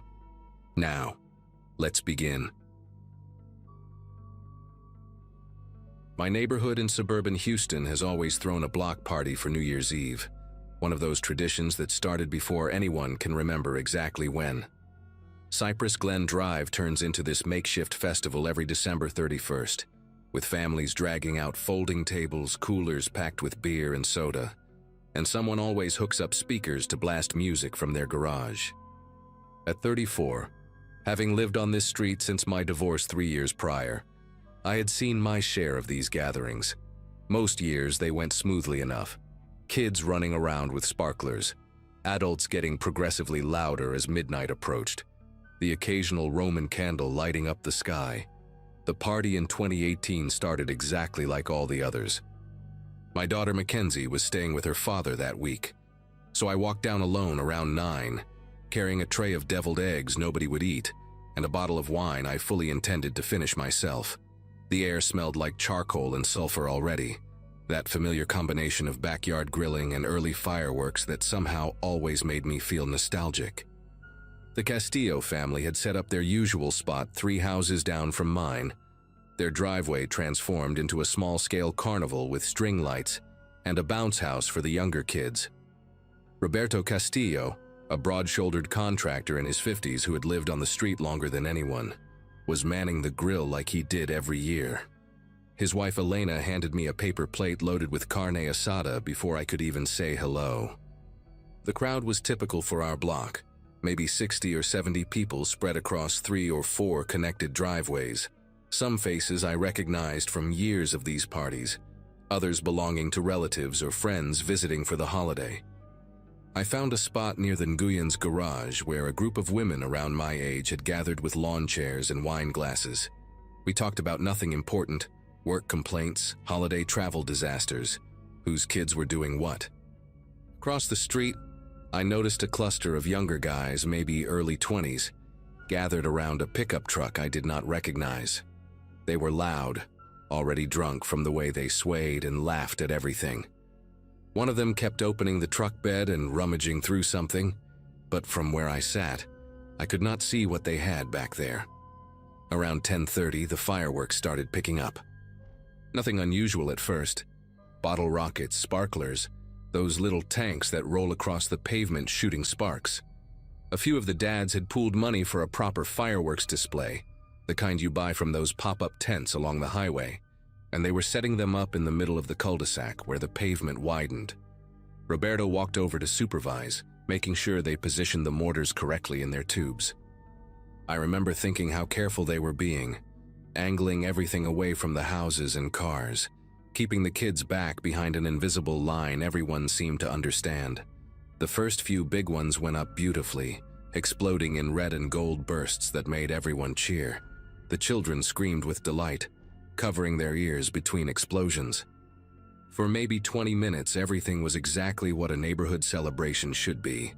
Loud, joyful, a little chaotic, but in a controlled way. Then I noticed the guys from the pickup truck had started setting off their own fireworks on the opposite end of the street, near where the cul-de-sac narrowed back into a regular road. Their setup was nothing like what the dads had organized. They were lighting things directly off the asphalt, no tubes or stands, just placing them on the ground and running back laughing. The fireworks they had were bigger than anything I had seen at a block party before. These massive cylindrical things that looked industrial, like something you would see at a professional show.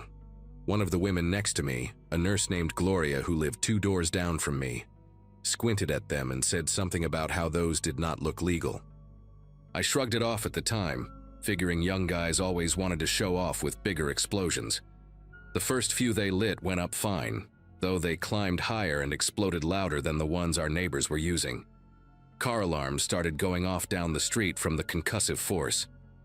Few of the older residents shot annoyed looks in their direction, but nobody said anything. It was New Year's Eve, after all, and everyone was several drinks deep into tolerating things they normally would not.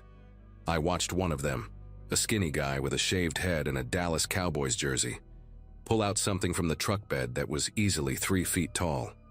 Even from 50 yards away, I could tell it was different from the others. It had a wider base and what looked like multiple tubes fused together at odd angles. Roberto must have noticed too, because he started walking toward them, wiping his hands on his jeans like he always did when he was about to handle something unpleasant. I could not hear what he said, but I saw him gesturing at the device, pointing back toward the main group, clearly trying to convince them to move their operation somewhere safer or maybe just stop altogether.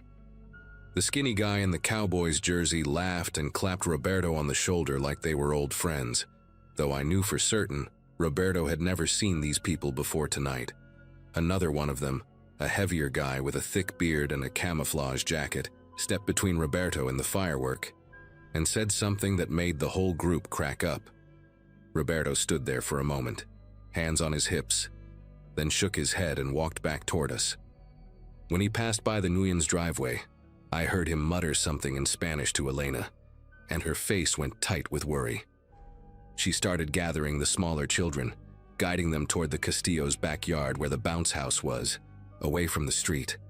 I should have paid more attention to that. I should have followed her lead. Instead, I stayed in my lawn chair with my wine, watching the countdown on someone's phone screen, listening to the collective excitement building as we approached midnight. The street was packed now, everyone drifting toward the center for the final minute of the year. Kids sat on their fathers' shoulders, couples wrapped arms around each other. Someone had brought out champagne bottles, and I could hear corks popping prematurely, people too eager to wait. The official fireworks crew was preparing their grand finale, a row of 6 mortars lined up in perfect sequence. Across the way, the guys from the pickup were huddled around their massive device, and I saw the flash of a lighter in the darkness. The skinny one was crouched down, doing something to the base of it, and I realized with a sudden clarity that he was not just lighting a fuse, he was adjusting something, tilting the whole apparatus at an angle that pointed not up toward the sky but sideways, almost parallel to the ground. My brain processed this information slowly, sluggishly, dulled by alcohol and the assumption that nobody would be that reckless. The bearded guy was filming on his phone, backing away with that anticipatory grin people get when they know something explosive is about to happen. The countdown reached 10, and everyone around me started chanting. 9, 8, 7. I stood up from my chair, my mouth opening to say something, though I had no idea what. The first projectile launched at the count of 3, and it did not go up. It screamed sideways across the street at chest height, trailing orange sparks and smoke, and slammed into the side of a silver minivan parked in the Nguyen's driveway. The explosion was nothing like the pretty bursts in the sky. It was a violent, concussive crack that rattled windows and set off every car alarm within 100 feet. For a split second, nobody moved. The chanting stopped mid-number, replaced by this horrible ringing silence where everyone's brain tried to catch up with what their eyes had just seen. Then the second tube fired, and this one went lower, skipping off the pavement like a stone on water before detonating against someone's recycling bin and sending shards of blue plastic in every direction. The screaming started then, that primal sound of genuine terror that you never forget once you hear it. People scattered in every direction, stumbling over lawn chairs and coolers, shoving past each other in blind panic. I saw a teenager go down hard, tripped by someone rushing past him, and 2 more people fell over his body before anyone thought to help him up. The third projectile caught a man in the shoulder. I later learned his name was Douglas Park, a retired postal worker who lived at the end of the street, and the impact spun him around like a top before he crumpled to the ground. The device kept firing, one tube after another, each projectile launching at a different angle as if the whole thing had been designed to spray destruction in a wide arc. I do not remember making the decision to run, but suddenly I was moving, crouched low like I had seen people do in movies about war zones, trying to get behind something solid. A rocket whistled past close enough that I felt the heat on my face and smelled burning chemicals, that acrid stench of gunpowder mixed with something sharper, more toxic. I dove behind a pickup truck, not the one belonging to those guys, a different one, dark blue belonging to the Mukherjees 3 houses down, and pressed myself against the tire as explosions continued to crack and boom around me. Through the gap beneath the truck I could see feet running past, some in sneakers, some barefoot. One pair leaving dark wet prints on the concrete that I prayed was spilled wine but knew was not. Someone was screaming a name over and over, "Tammy, Tammy, Tammy," and the desperation in that voice made my throat close up. I could hear children crying somewhere nearby, that high-pitched wail of terror that bypasses your rational brain and hits something ancient and protective. Glass shattered, a car window or maybe a house window, I could not tell, and someone shouted to call 911, though by then I was certain half the neighborhood was already dialing. The firing stopped as suddenly as it started, maybe 45 seconds total, though it felt like an hour. I stayed pressed against that tire for another minute, afraid to move, listening to the aftermath unfold around me. Car alarms blaring in discordant layers, people sobbing, moaning, calling out for family members. The sharp smell of smoke mixing with the sulfur stench that now seemed poisonous rather than festive. When I finally crawled out from behind the truck, the street looked like footage from a disaster zone. The silver minivan had a hole punched through its sliding door. The metal peeled back like something had bitten through it.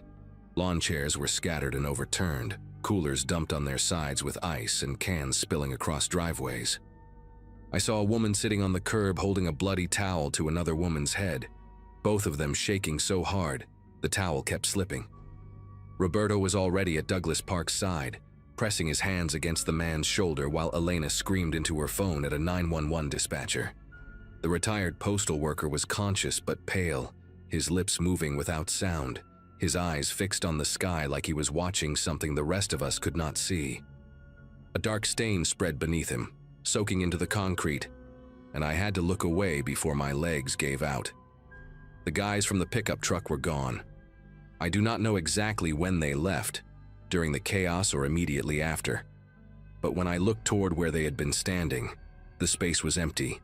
Tire marks on the grass showed where they had peeled out, cutting across the Hoffman's lawn to avoid the crowd blocking the street. Someone said they saw the truck heading toward the highway, but in the darkness and confusion, nobody had thought to get a license plate. The device they left behind was still smoking.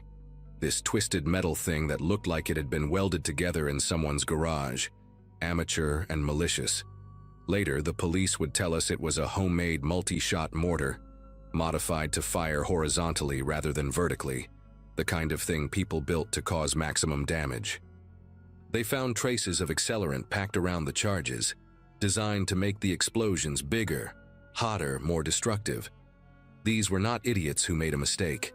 They had come to our street deliberately, targeted a crowd of families celebrating the new year. and created something specifically intended to hurt people. The investigator who interviewed me used the word domestic terrorism and then quickly corrected himself, said they were still determining motive, but I saw his face and I knew what he was thinking. 7 people went to the hospital that night. Douglas Park was the worst. He lost partial use of his left arm and spent 3 weeks in recovery before he could come home. A 14-year-old girl named Avery suffered burns on her legs from a projectile that detonated near her feet. The woman I saw on the curb with the head wound needed 12 stitches. Others had cuts from flying debris, bruises from falling or being trampled. One man broke his wrist trying to shield his daughter from the chaos. The physical injuries healed more or less over the following months. What did not heal was the feeling of safety that our street had always provided. The Castillos stopped hosting the block party after that year, and nobody blamed them. Several families put their houses on the market by spring, including the Nguyens, whose minivan had been totaled and whose youngest son started having nightmares so severe they had to put him in therapy. I thought about leaving too, scrolled through real estate listings late at night when I could not sleep, imagined starting over somewhere without memories of smoke and screaming embedded in every corner. But I had lived on Cypress Glen Drive for 6 years by then, and something stubborn in me refused to let strangers with a homemade bomb take that away from me. They never caught the guys who did it. The police followed leads for months. Surveillance footage from a gas station showed the pickup truck, but the plates were obscured with mud, probably intentionally. Someone on a neighborhood app claimed to recognize the skinny guy in the Cowboys jersey, said he was a friend of a friend from a town 40 miles west, but it never led anywhere concrete.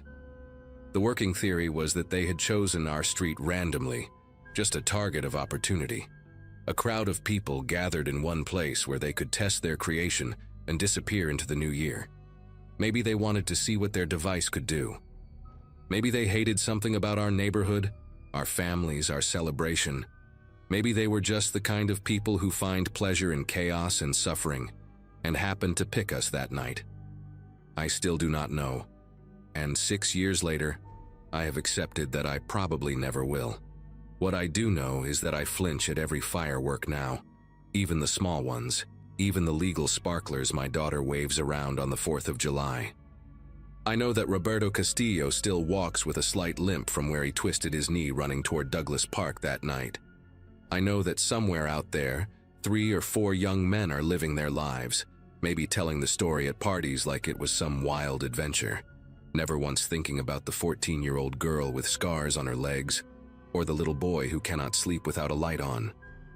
And I know that every December 31st when midnight approaches and the sky starts to light up, I am inside my house with the curtains drawn, waiting for the new year to begin in silence.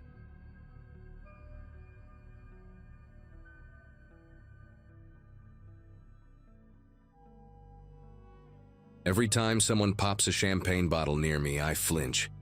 My wife thinks it is a quirk, something she teases me about at weddings and birthday parties, but she does not know where it comes from.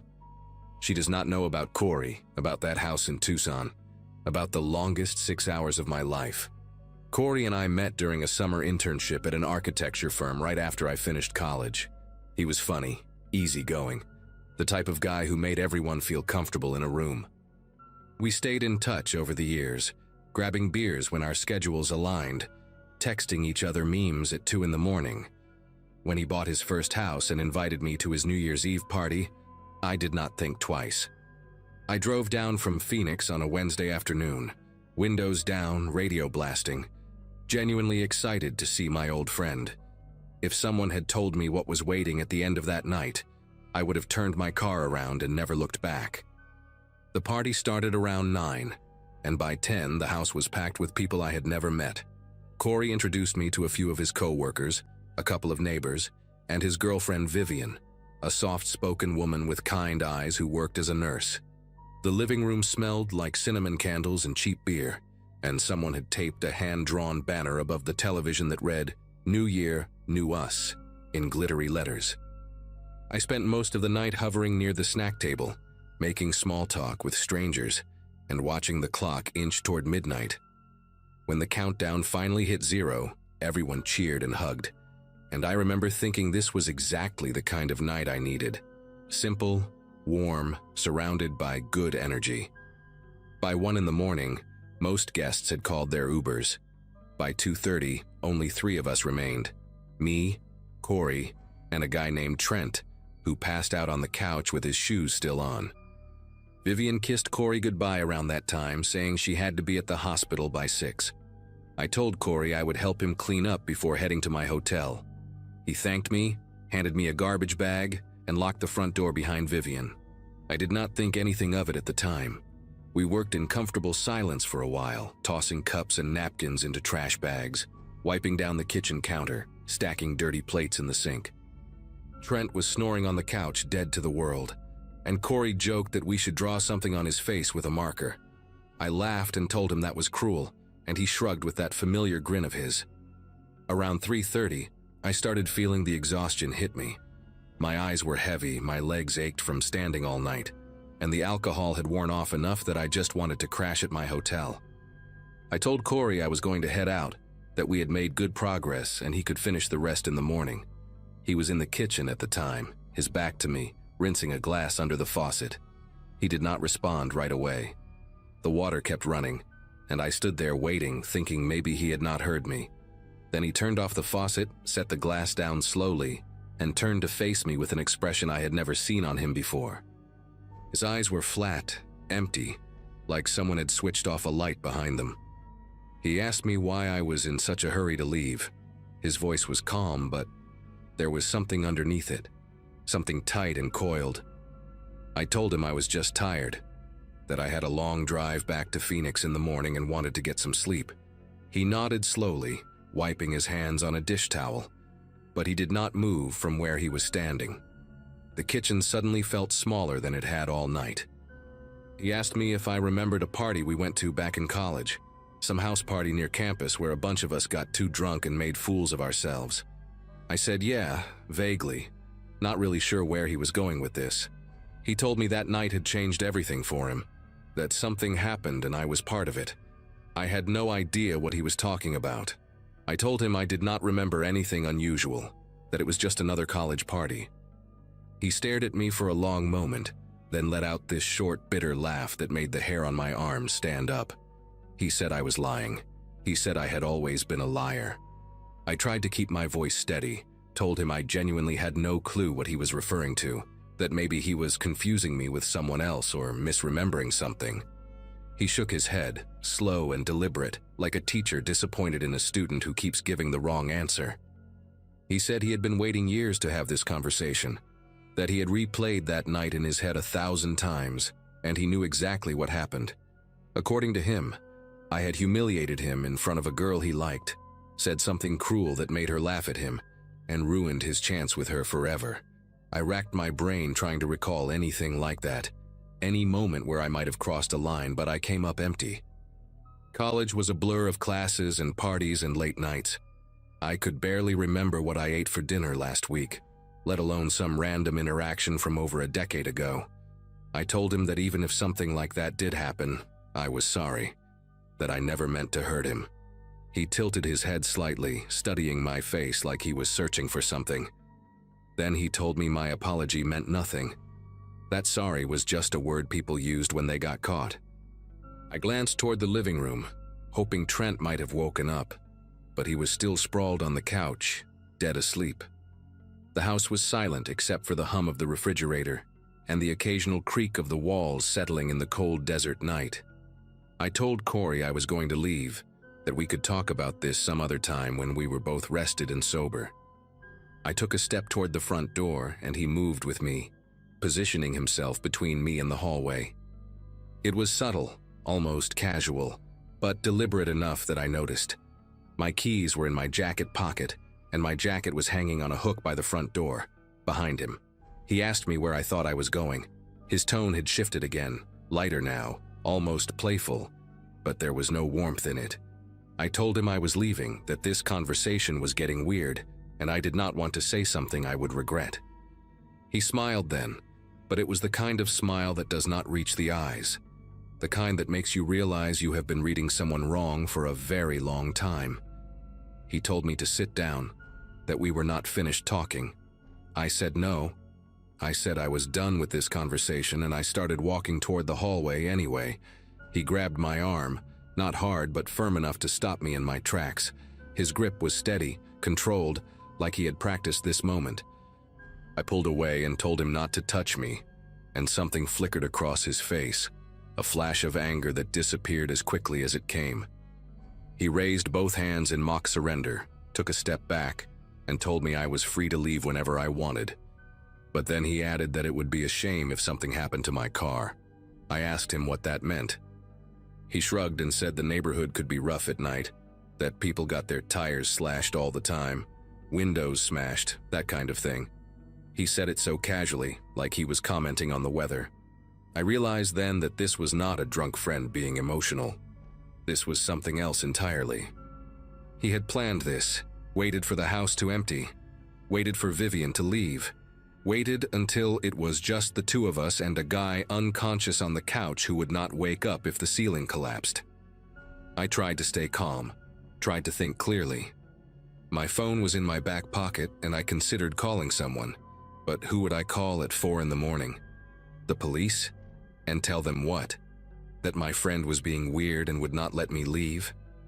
I did not even know if that was a crime. Corey watched me like he could see the calculations running through my head, and he seemed amused by it. He walked past me into the living room, stepping over Trent's legs, and sat down in an armchair facing the front door. He picked up a half-empty bottle of whiskey from the coffee table and took a long sip, never breaking eye contact with me. He told me to relax, that I was acting like he was some kind of monster. He said all he wanted was for me to admit what I did, to acknowledge the pain I caused him, and then I could go. His voice had that reasonable tone again, the voice of someone who believes they are being perfectly fair. But I had nothing to admit. Whatever happened at that party, if anything happened at all, was buried so deep in my memory that it might as well have never existed. And I was starting to suspect that was the point, that maybe this was never about the truth. Maybe it was about something broken inside him that I could not fix no matter what I said. The next 2 hours were the longest of my life.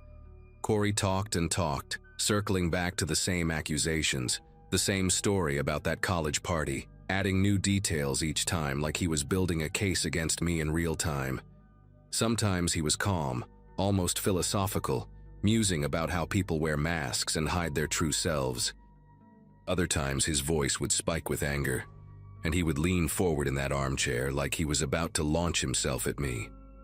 I stayed standing near the kitchen doorway, afraid to sit down, afraid to move closer to him or further away. Trent shifted once around 5 in the morning, mumbled something in his sleep, and I nearly shouted his name to wake him up. But Corey shot me a look that stopped me cold, a warning, clear as glass.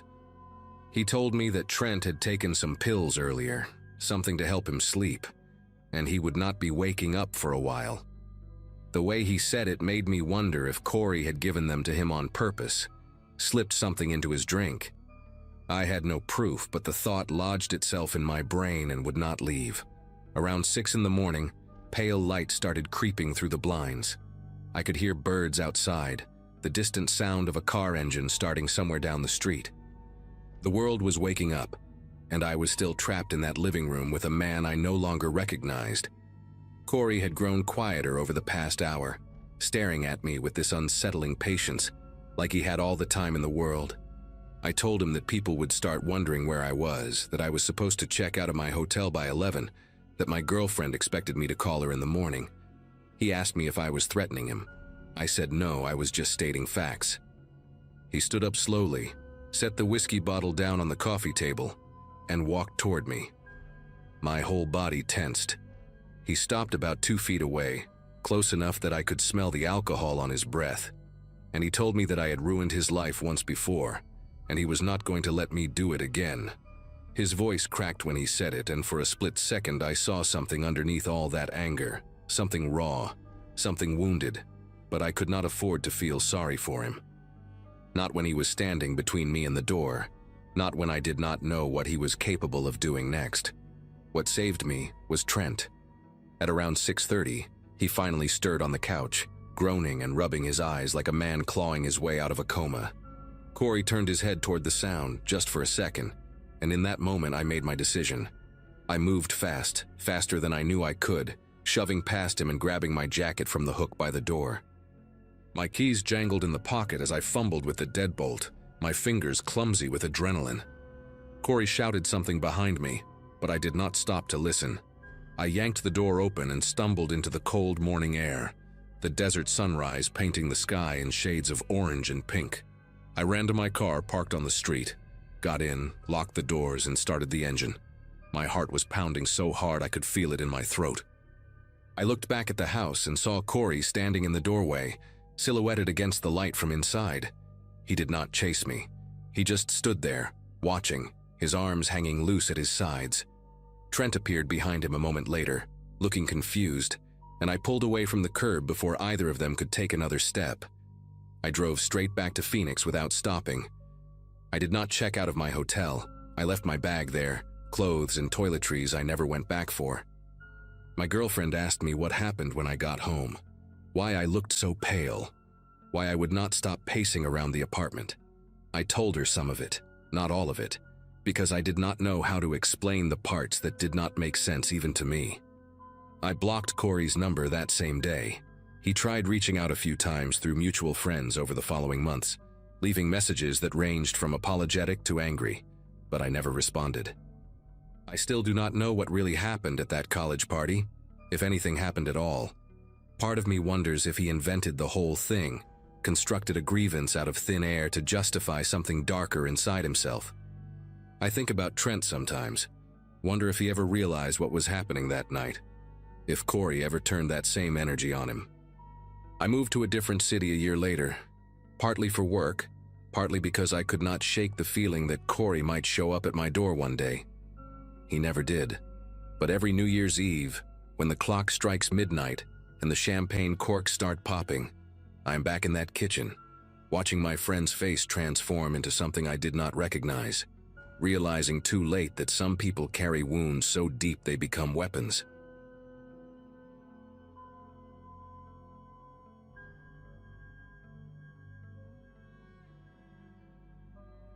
My cousin Brennan threw the party that ruined everything.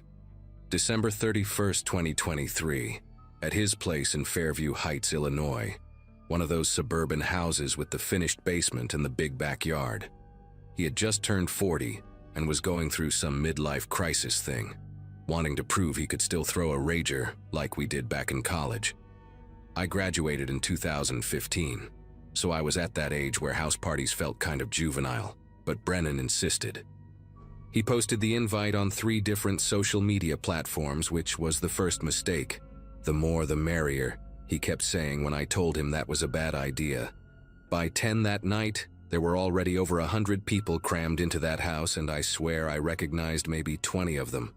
The music was so loud you could feel it in your chest from the driveway, and cars were parked all the way down Crescent Road, blocking driveways and fire hydrants. I remember standing in the kitchen around 11, nursing a beer I had been holding for an hour, watching strangers flow through the back door like it was some kind of nightclub. My girlfriend Paige was somewhere in the living room talking to her co-workers, and I kept checking my phone, already thinking about how we could slip out right after midnight without Brennan guilt-tripping me. The vibe was weird, you know. Not bad exactly, but there was this energy that made me uncomfortable. Too many people I did not know. Too many faces that seemed to be scanning the room rather than enjoying themselves. I noticed this one group near the sliding glass door, 4 guys, maybe 5, standing in a tight circle and not really talking to anyone else. They were dressed nice enough, but something about the way they watched the crowd made my neck tense up. I told myself I was being paranoid. It was New Year's Eve. People invite their friends, those friends invite other friends. That is how these things work.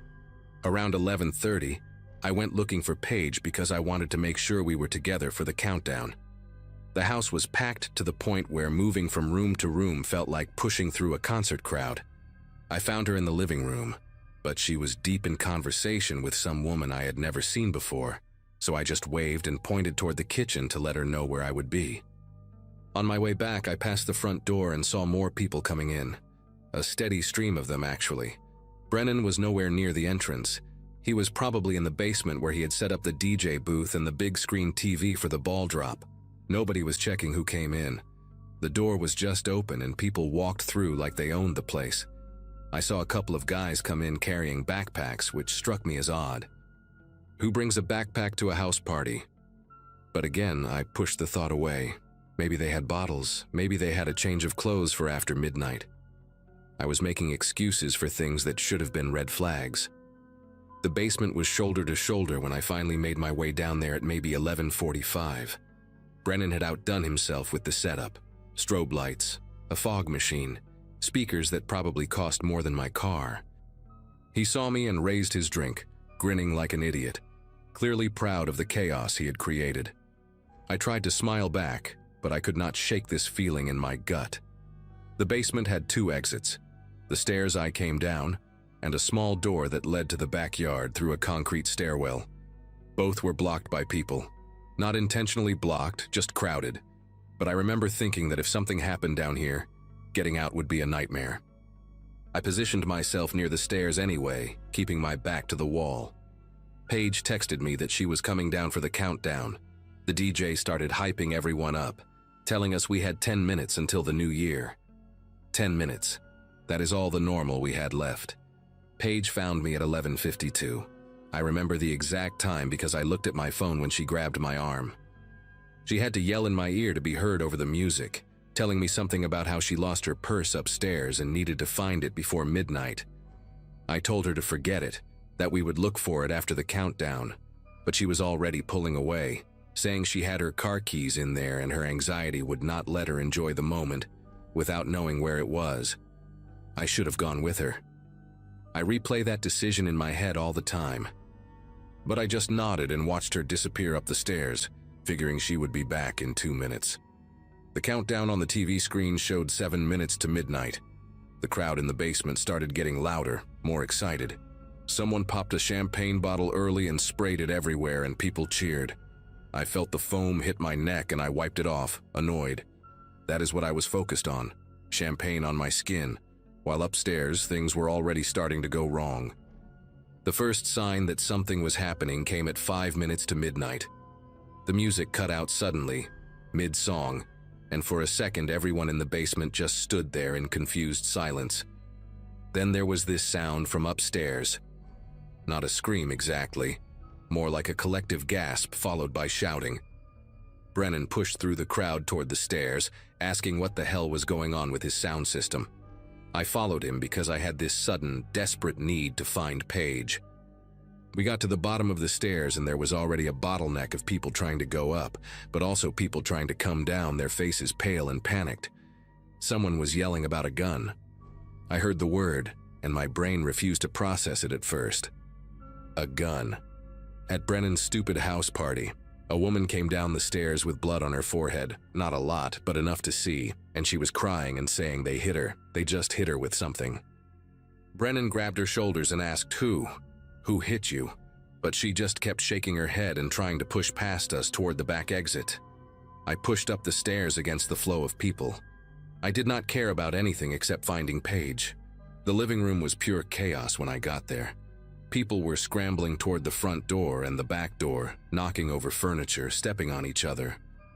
I saw one of the guys from that group I had noticed earlier, the ones who had been watching the crowd, and he was standing in the middle of the room holding a black pistol, pointing it at the ceiling. He was not yelling or making threats. He was just standing there, calm, like he was waiting for the panic to do his work for him. 2 other guys were moving through the crowd, grabbing purses, yanking chains off necks, pulling wallets out of back pockets. They were fast and methodical, like they had done this before. One of them had a knife and I watched him press it against some guy's throat until the guy handed over his watch. The whole thing was coordinated. They knew exactly what they were doing. And there were more of them. I could hear shouting from the kitchen, from the hallway upstairs. This was not some random robbery. They had planned this. I found Paige in the corner of the dining room, crouched behind an overturned table with 2 other women. She was shaking so hard I could see it from across the room. I ran to her and grabbed her hand, pulling her toward the back of the house. One of the attackers saw us moving and shouted something, but there were too many people between us and him. We made it to the laundry room, which had a small window that led to the side yard. I had been to Brennan's house enough times to know this layout. The window was small, maybe 2 feet by 2 feet, but Paige was tiny and I was desperate. I boosted her up and she squeezed through, scraping her arms on the frame. I could hear footsteps behind me, heavy and fast. I tried to pull myself up, but my foot slipped on the washing machine. Paige was outside, reaching back through the window, grabbing at my shirt. I finally got enough leverage to haul myself through just as someone entered the laundry room. I fell into the bushes outside, landed on my shoulder hard enough to bruise, and then we were running. We ran between houses, through backyards, until we could not hear the screaming anymore. We ended up hiding behind a shed 3 blocks away, both of us gasping for air, Paige crying quietly into my chest. I had left my phone in the basement. She had lost her purse, remember? With her phone in it. We had nothing. I could hear fireworks going off in the distance. It was midnight, the new year had officially started, and somewhere people were celebrating while we crouched in the frozen grass trying not to make a sound. After a few minutes, I worked up the courage to peek around the shed toward the street. I could see flashing lights far away, red and blue, and I knew someone had called the police. But I also saw a car driving slowly down the street with its headlights off. I pulled back and held Paige tighter, pressing my hand over her mouth to muffle her breathing. The car passed. I do not know if it was them or just some random person, but I was not taking any chances. We stayed behind that shed for what felt like an hour but was probably 20 minutes. My fingers went numb from the cold. Paige's whole body was trembling against mine, and I could feel the wetness of blood on her arms from where the window frame had cut her. When we finally moved, we walked toward the flashing lights. The scene at Brennan's house was something I will never be able to unsee. There were ambulances, police cars, people sitting on the curb wrapped in shock blankets.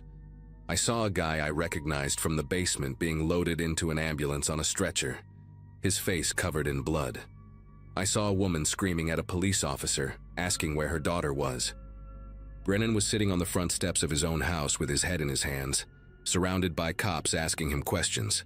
He looked up when he saw me and Paige approaching, and his face just crumpled. He started apologizing, over and over, saying he did not know. He never thought something like this would happen.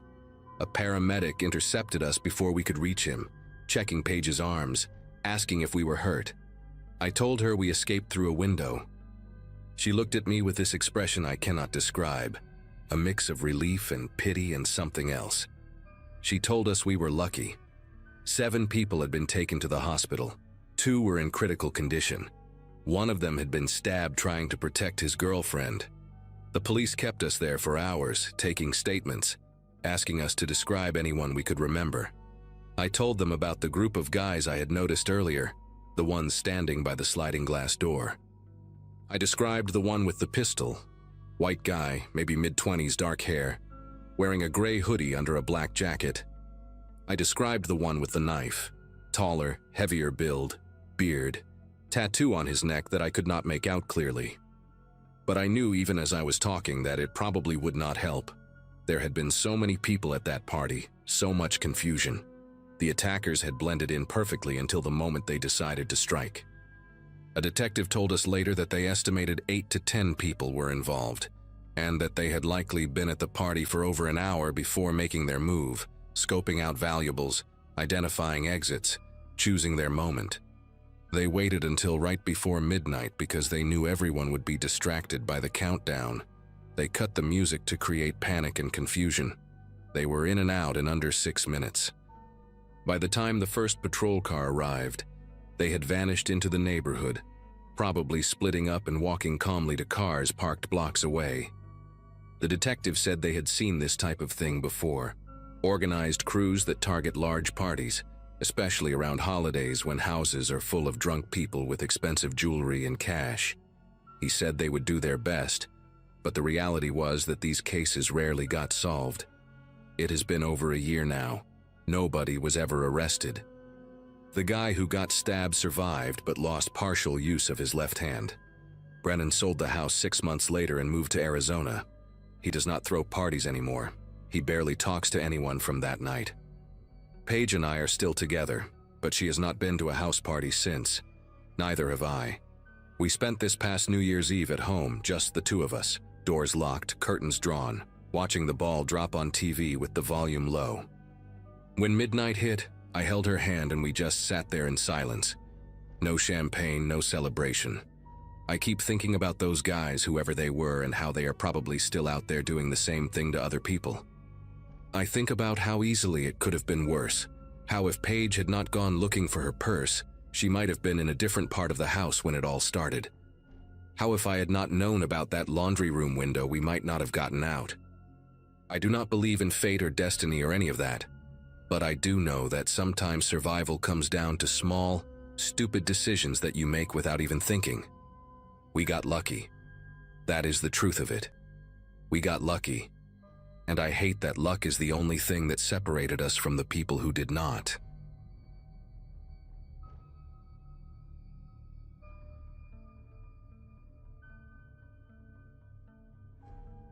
New Year's Eve has always been my favorite holiday. Not for the champagne or the countdown, but for that electric feeling in the air when thousands of strangers gather in one place, all sharing the same anticipation. In 2017, I had just finished my nursing degree at a community college in Wilmington, North Carolina, and my roommate Sienna convinced me we needed to celebrate properly. She had read about this waterfront event down by the Cape Fear River, where they set off fireworks right over the water, and the reflection supposedly made it look like the sky was exploding twice. We arrived around 9 that night, bundled in our thickest coats because the temperature had dropped to something brutal. The kind of cold that makes your lungs ache when you breathe too deep.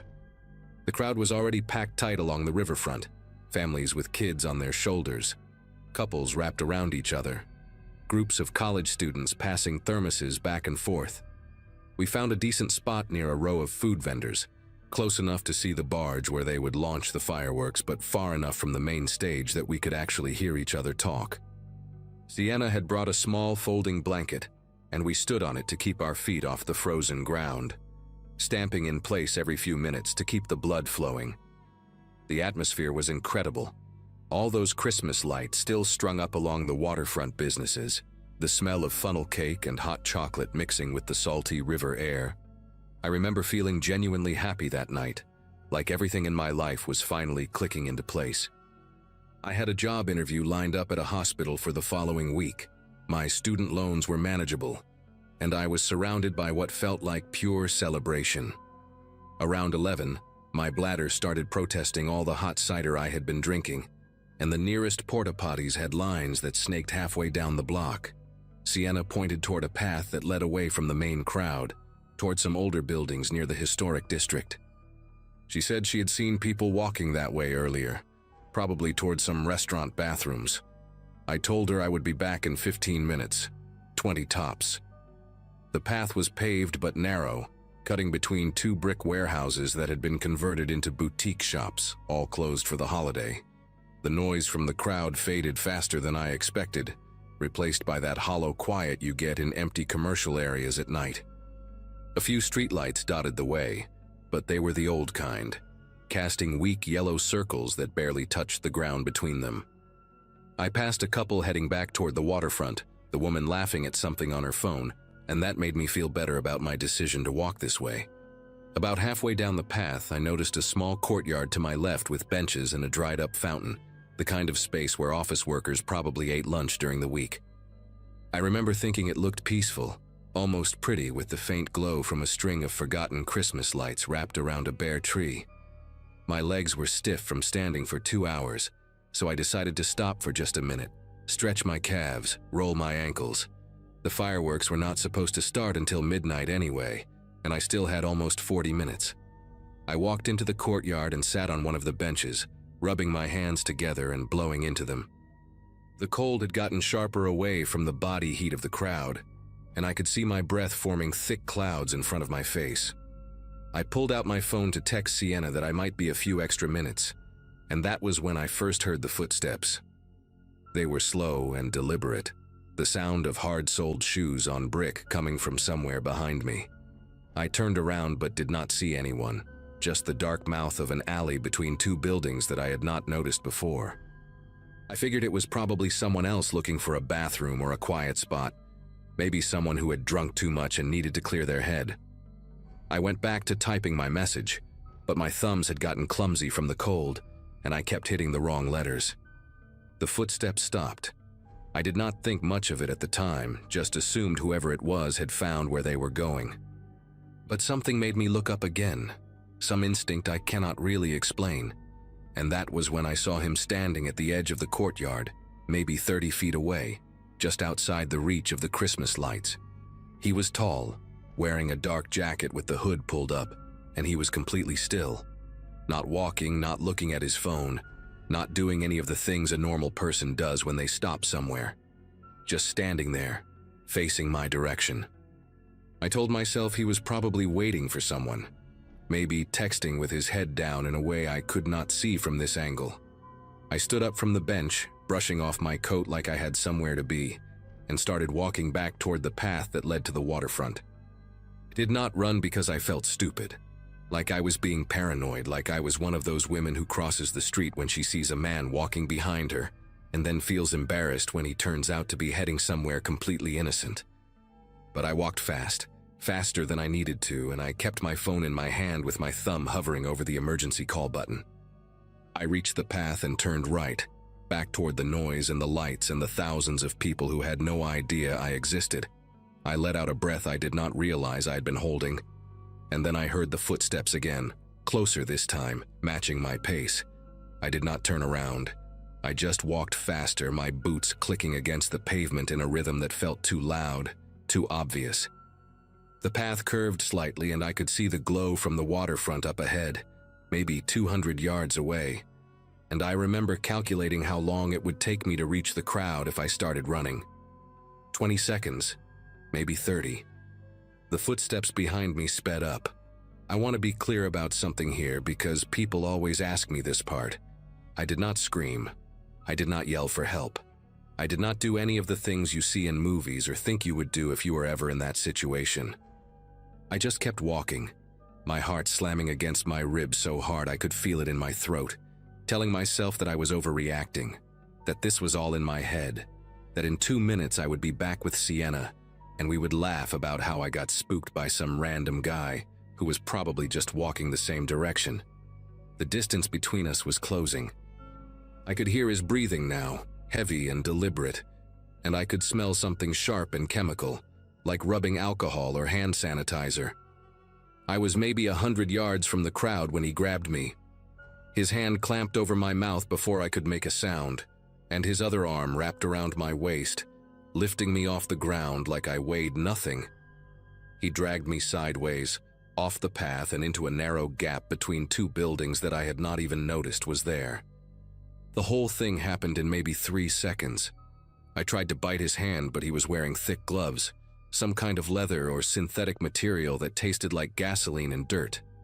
I kicked backward, trying to connect with his shins or his knees, but he just squeezed tighter until I could barely breathe. He threw me against a brick wall and I felt the back of my head crack against it. Not hard enough to knock me out, but hard enough that my vision went white for a second and my legs turned to water. When I could see again, he was standing in front of me, blocking the only way out. The gap between the buildings was barely wide enough for 2 people to stand side by side, and it was so dark I could only see the outline of his shape against the faint light from the path. He had something in his hand, something metallic that caught the light when he moved. I opened my mouth to scream and he hit me across the face with it, a short, brutal swing that split my lip open and sent blood spraying across my coat. The pain was extraordinary, like nothing I had ever experienced. My whole face felt like it was on fire and I could taste copper flooding my mouth, warm and thick and wrong. He hit me again, this time in the stomach, and I doubled over and fell to my knees on the frozen ground. I remember the cold seeping through my jeans. Remember thinking how strange it was that I could feel something so small when everything else hurt so much. He grabbed a fistful of my hair and yanked my head back, and that was when I finally saw his face. He had pulled his hood down, Maybe because he wanted me to see him, or maybe because it had slipped during the struggle. He looked ordinary. That was the thing that struck me most. Brown hair cut short, clean-shaven, maybe in his 40s. He could have been a neighbor, a co-worker, someone you pass in the grocery store without a second glance. His eyes were completely calm, like he was doing something routine, something he had done before. He leaned close to my ear and whispered something I will never repeat, something so vile and specific that I knew in that moment he had been watching me, that this was not random, that he had chosen me out of that entire crowd and followed me and waited for his chance. I do not know what would have happened next if the fireworks had not started. The first explosion lit up the sky, and for a split second the alley was bright as daylight, bright enough that I could see every detail of his face, the small scar above his left eyebrow, the way his nostrils flared when he breathed. The sound was deafening, a deep boom that echoed off the brick walls and seemed to shake the ground beneath us. He flinched, just barely, his grip on my hair loosening for half a second. That was all I needed. I lunged forward and sank my teeth into his forearm, biting down as hard as I could through the fabric of his jacket until I felt something give. He screamed, this high-pitched animal sound that did not match his calm face at all, and he shoved me backward. I hit the wall again, but this time I was ready for it, bracing myself with my hands. More fireworks exploded overhead, red and gold and white, and I could hear the crowd cheering in the distance, all those happy people with no idea what was happening just 200 yards away. I screamed then, finally, screamed louder than I have ever screamed in my life, a raw, tearing sound that ripped out of my throat and mixed with the explosions above us. He ran. I saw him turn and disappear down the alley, moving fast, his footsteps fading into the noise of the celebration. I tried to stand, but my legs would not cooperate, so I crawled instead, dragging myself toward the light at the end of the gap between the buildings. The fireworks kept going, one after another, painting the sky in colors I could barely see through the tears and blood streaming down my face. I made it to the path and collapsed there, half on the pavement and half on a patch of dead grass. A woman found me maybe 30 seconds later, a stranger in a bright red coat who dropped her cup of hot chocolate and started screaming for help. I remember looking up at her face, at the horror in her eyes, and thinking that I must look even worse than I felt. People surrounded me within minutes, a crowd forming the same way crowds always do when something terrible happens. Someone called 911. Someone else pressed a scarf against my face to stop the bleeding. The fireworks finale started, this massive cascade of light and sound that seemed to go on forever, and I lay there on the frozen ground watching it through the legs of strangers, thinking that this was supposed to be the start of a new year, a fresh beginning, and instead it had become the worst night of my life. The ambulance took me to New Hanover Regional Medical Center, where they stitched up my lip, treated the concussion from hitting the wall, and documented every bruise and cut on my body for the police report. Sienna arrived at the emergency room around 2 in the morning, her face swollen from crying, apologizing over and over like it was somehow her fault for pointing me toward that path. The detective who interviewed me was a woman named Lorraine Buckley, late 50s, with gray hair pulled back in a tight bun and a voice that sounded like she had seen every terrible thing a person could see and had learned to keep going anyway. She told me they had found blood in the alley that was not mine, that my bite had done real damage, and that they were running it through the system to see if they could find a match. She also told me something that made everything worse, something that kept me awake for months afterward. Security cameras from one of the waterfront businesses had captured footage of a man matching my description walking through the crowd earlier that night, stopping near groups of women, watching them, moving on when they stayed together or rejoined their friends. He had been there for hours, she said, just circling, waiting, looking for someone who would separate from the pack. I was not his first choice. I was just the one who gave him an opportunity. They caught him 11 days later. His name was Arthur Redding, 44 years old, a maintenance worker at an apartment complex about 20 miles outside the city. The DNA from the blood matched a sample in the database from an assault charge that had been plea bargained down to a misdemeanor 8 years earlier. When they searched his apartment, they found photographs of dozens of women, all taken without their knowledge at public events, concerts, festivals, parades. Some of the photos had circles drawn around certain faces, notes scrawled in the margins that the detective would not describe to me. I was in there. 3 different shots from that night. One of them taken while I was standing with Sienna near the food vendors, laughing at something on her phone. He had been watching me for at least 2 hours before I walked down that path. The trial took almost a year, and I had to testify. Had to sit in that courtroom and describe every detail while he watched me from the defense table with those same calm eyes. He got 18 years. I got a scar on my lip that pulls slightly when I smile, a flinch response to loud noises that I still have not shaken, and a new rule that I follow without exception. I never leave the group. No matter how long the bathroom line is, no matter how much I need fresh air, no matter how safe a place looks, I stay where the people are, where the light is, where someone would hear me if I screamed. Because I know now what I did not know then. The monsters do not wait in dark alleys. They walk through crowds, smiling, patient, waiting for you to make one small mistake.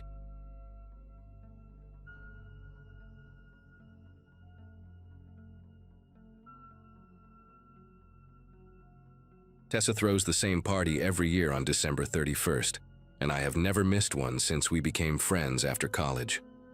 Her apartment in Austin is small but cozy, and she always manages to pack about 40 people into a space meant for maybe 15. I got there around 8 that night, parked my car a few blocks away on a side street, and made my way through the crowd of familiar faces. Most of these people I only see once or twice a year.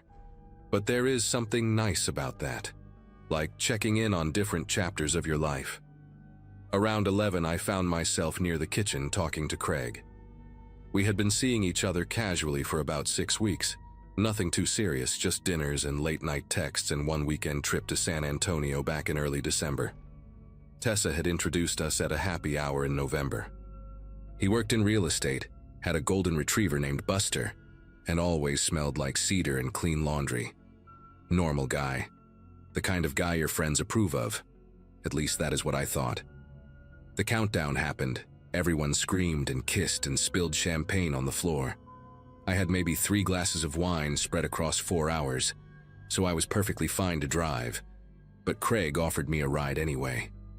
He said my car would be safe on the street overnight, and he could pick me up in the morning to grab it before breakfast. It made sense. His place was only about 10 minutes from mine, and we had already been talking about getting pancakes the next day. I said yes without hesitation. That is the part that haunts me now. How easy it was to say yes to someone I thought I knew, someone my own friends had vouched for. We left Tessa's place around 12:30, and I remember her standing in the doorway waving goodbye, yelling something about brunch plans for the weekend. I waved back and smiled. I had no idea that would be the last normal moment of my entire night. Craig drove a dark blue Ford pickup, the kind with the extended cab and leather seats. I climbed into the passenger side and buckled my seatbelt while he fiddled with the radio, settling on some late-night country station playing old songs I half recognized. The first few minutes felt completely normal. We talked about the party, laughed about how drunk Tessa's neighbor had gotten, made plans for what time he would pick me up for breakfast. I live in a neighborhood called Barton Hills, about 20 minutes south of where Tessa's apartment is. The route is simple. You take Lamar Boulevard down, hang a left on Barton Springs Road, then wind through a few residential streets until you hit my place. I have made that drive 100 times. So when Craig turned right instead of left at the first major intersection, I figured he was just taking a different way, maybe avoiding traffic from all the parties letting out. I mentioned it casually, said something like, "Hey, my place is the other direction," and he just nodded and said he knew a shortcut. 5 minutes passed and we were heading north, away from my neighborhood, deeper into parts of Austin I did not recognize at that hour. The streets were darker here, more industrial, with warehouses and empty lots instead of houses and apartment buildings. I asked him again where we were going, and this time my voice came out a little sharper than I intended. He glanced at me with this calm expression, almost amused, and told me to relax. Said he just wanted to drive around a bit, enjoy the night, maybe find a spot to watch the fireworks that were still going off in the distance. I told him I was tired and just wanted to go home. He did not respond. He just kept driving, one hand on the wheel, eyes fixed on the road ahead. That was the first moment I felt something shift inside my chest. Not panic yet, but the beginning of it, like a door creaking open in a dark room. I pulled out my phone to check the map, to see exactly where we were, and Craig reached over and put his hand on my wrist. Not hard, not violent, just firm enough to stop me. He said I did not need to do that he knew where he was going, and his voice had this edge to it that I had never heard before. I pulled my arm back and he let go, but something in his face had changed. The easy smile was gone. His jaw was tight and his eyes stayed locked on the road. I told myself to stay calm, to not escalate things, to just talk my way through this. I asked him if everything was okay, if something was wrong, trying to sound casual even though my heart was beating so hard I could feel it in my throat. He said everything was fine. He said he just wanted to spend more time with me. He said he felt like I had been distant lately, like I was pulling away, and he wanted to talk about it. The thing is, we had only been seeing each other for 6 weeks. There was nothing to pull away from. We were barely anything at all. The truck slowed down and turned onto a gravel road that led toward what looked like an old construction site. Piles of dirt, a half-built structure surrounded by chain-link fence, no lights except for the distant glow of the city behind us. I asked him to stop the car. I said it clearly, firmly, the way you are supposed to when you want someone to take you seriously. He kept driving. I said it again, louder this time, and he finally pulled over near a stack of concrete barriers. The engine stayed running. He turned to look at me, and in the dim light from the dashboard I could see something in his expression that made my stomach turn. It was not anger exactly. It was patience. Like he had been waiting for this moment, planning it, and now he was finally here. He asked me why I had not invited him to be my midnight kiss. He asked why I had spent so much time talking to other guys at the party. His voice was calm, almost curious, like he genuinely wanted to understand. But the questions themselves were insane. I had kissed him at midnight. I had barely talked to anyone else all night. I realized then that I was dealing with someone who had built an entire narrative in his head that had nothing to do with reality. Every interaction we had over the past 6 weeks was being filtered through some lens I could not see. I thought about all the times he had asked me what I was doing, who I was with, when I would be free. I had thought it was just enthusiasm, just a guy who really liked me. Now those questions took on a different shape. Tried to keep my voice steady when I told him that I did not know what he was talking about, that I had been with him most of the night, that I thought we were having a good time together. He stared at me for a long moment, then shook his head slowly like I had disappointed him. He said I was lying. He said he had seen me laughing with some guy by the window around 11, seen me touch his arm, seen the way I looked at him. I remembered that conversation. It was Tessa's cousin from Houston, a guy in his 50s who was telling me about his grandkids. The whole thing lasted maybe 3 minutes. I knew I had to get out of that truck. The doors were unlocked. I could see that much from the little indicator on the panel. But we were in the middle of nowhere, and I had no idea which direction to run. My phone was still in my hand, and I thought about calling someone, but Craig was right there, watching my every move. I decided to try a different approach. I told him I was sorry if I had made him feel ignored, that I had not realized he was upset, and that maybe we could talk about it over breakfast like we planned. I was saying whatever I thought he wanted to hear, buying time, trying to figure out my next move. He seemed to soften a little. His shoulders dropped and he leaned back in his seat. He said he did not want to fight, that he just needed me to understand how much I meant to him. 6 weeks. We had known each other for 6 weeks and he was talking like we had been together for years. He reached over and touched my face, tucked a strand of hair behind my ear, and I had to force myself not to flinch. I smiled at him. I told him I understood. And then I asked if we could please just go home now because I was getting cold. He nodded and put the truck back in drive. For a few minutes I thought it was actually over, that I had managed to talk my way out of whatever that was. We pulled back onto the main road and started heading in what looked like the right direction. I could see the skyline of downtown Austin in the distance, and I focused on those lights like they were a lifeline. But then Craig started talking again, and everything got worse. He told me he had driven by my apartment a few times over the past couple weeks, just to check on me, just to make sure I was safe. He said it so casually, like it was a normal thing to do, like I should be grateful.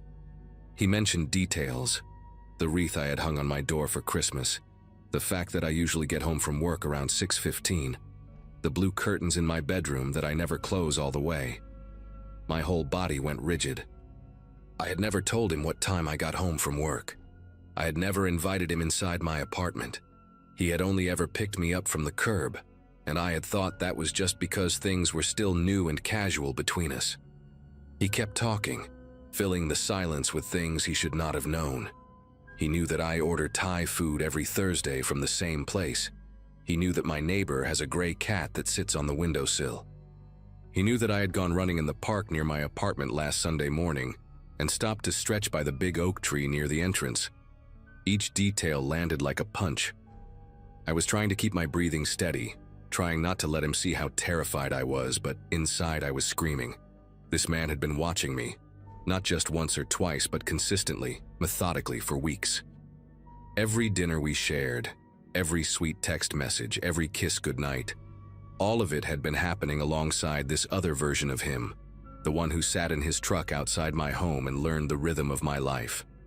I thought about the times I had felt a little paranoid walking to my car after dark, the nights I had double-checked my locks for no reason.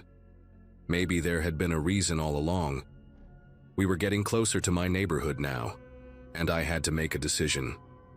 I could not let him drop me off at my apartment, not after everything he had just said, not when he already knew so much about my routine.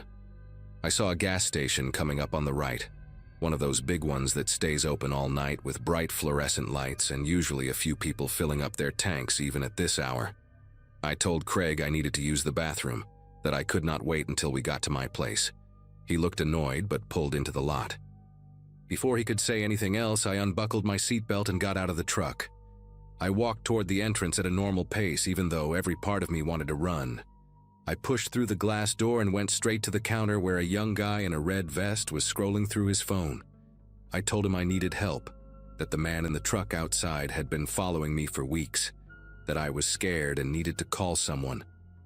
He looked confused at first, glanced out the window at Craig's truck idling by the pumps, then back at me. I must have looked terrified because his whole demeanor changed. He told me to go wait in the back near the storage room and handed me his phone to call the police. I stayed in that gas station for almost 2 hours. The cops came and took my statement, asked me a lot of questions about Craig, about our relationship, about what he had said in the truck. They went outside to talk to him too, and I watched through the window as he leaned against his truck with his arms crossed, looking calm and cooperative, like this was all just a big misunderstanding. One of the officers came back inside and told me that Craig had agreed to leave and that they would follow him to make sure he went home. They offered to drive me to my apartment, but I called Tessa instead, and she came to pick me up. I did not sleep that night. I sat on her couch with all the lights on, replaying every conversation I had ever had with Craig, trying to figure out what I had missed.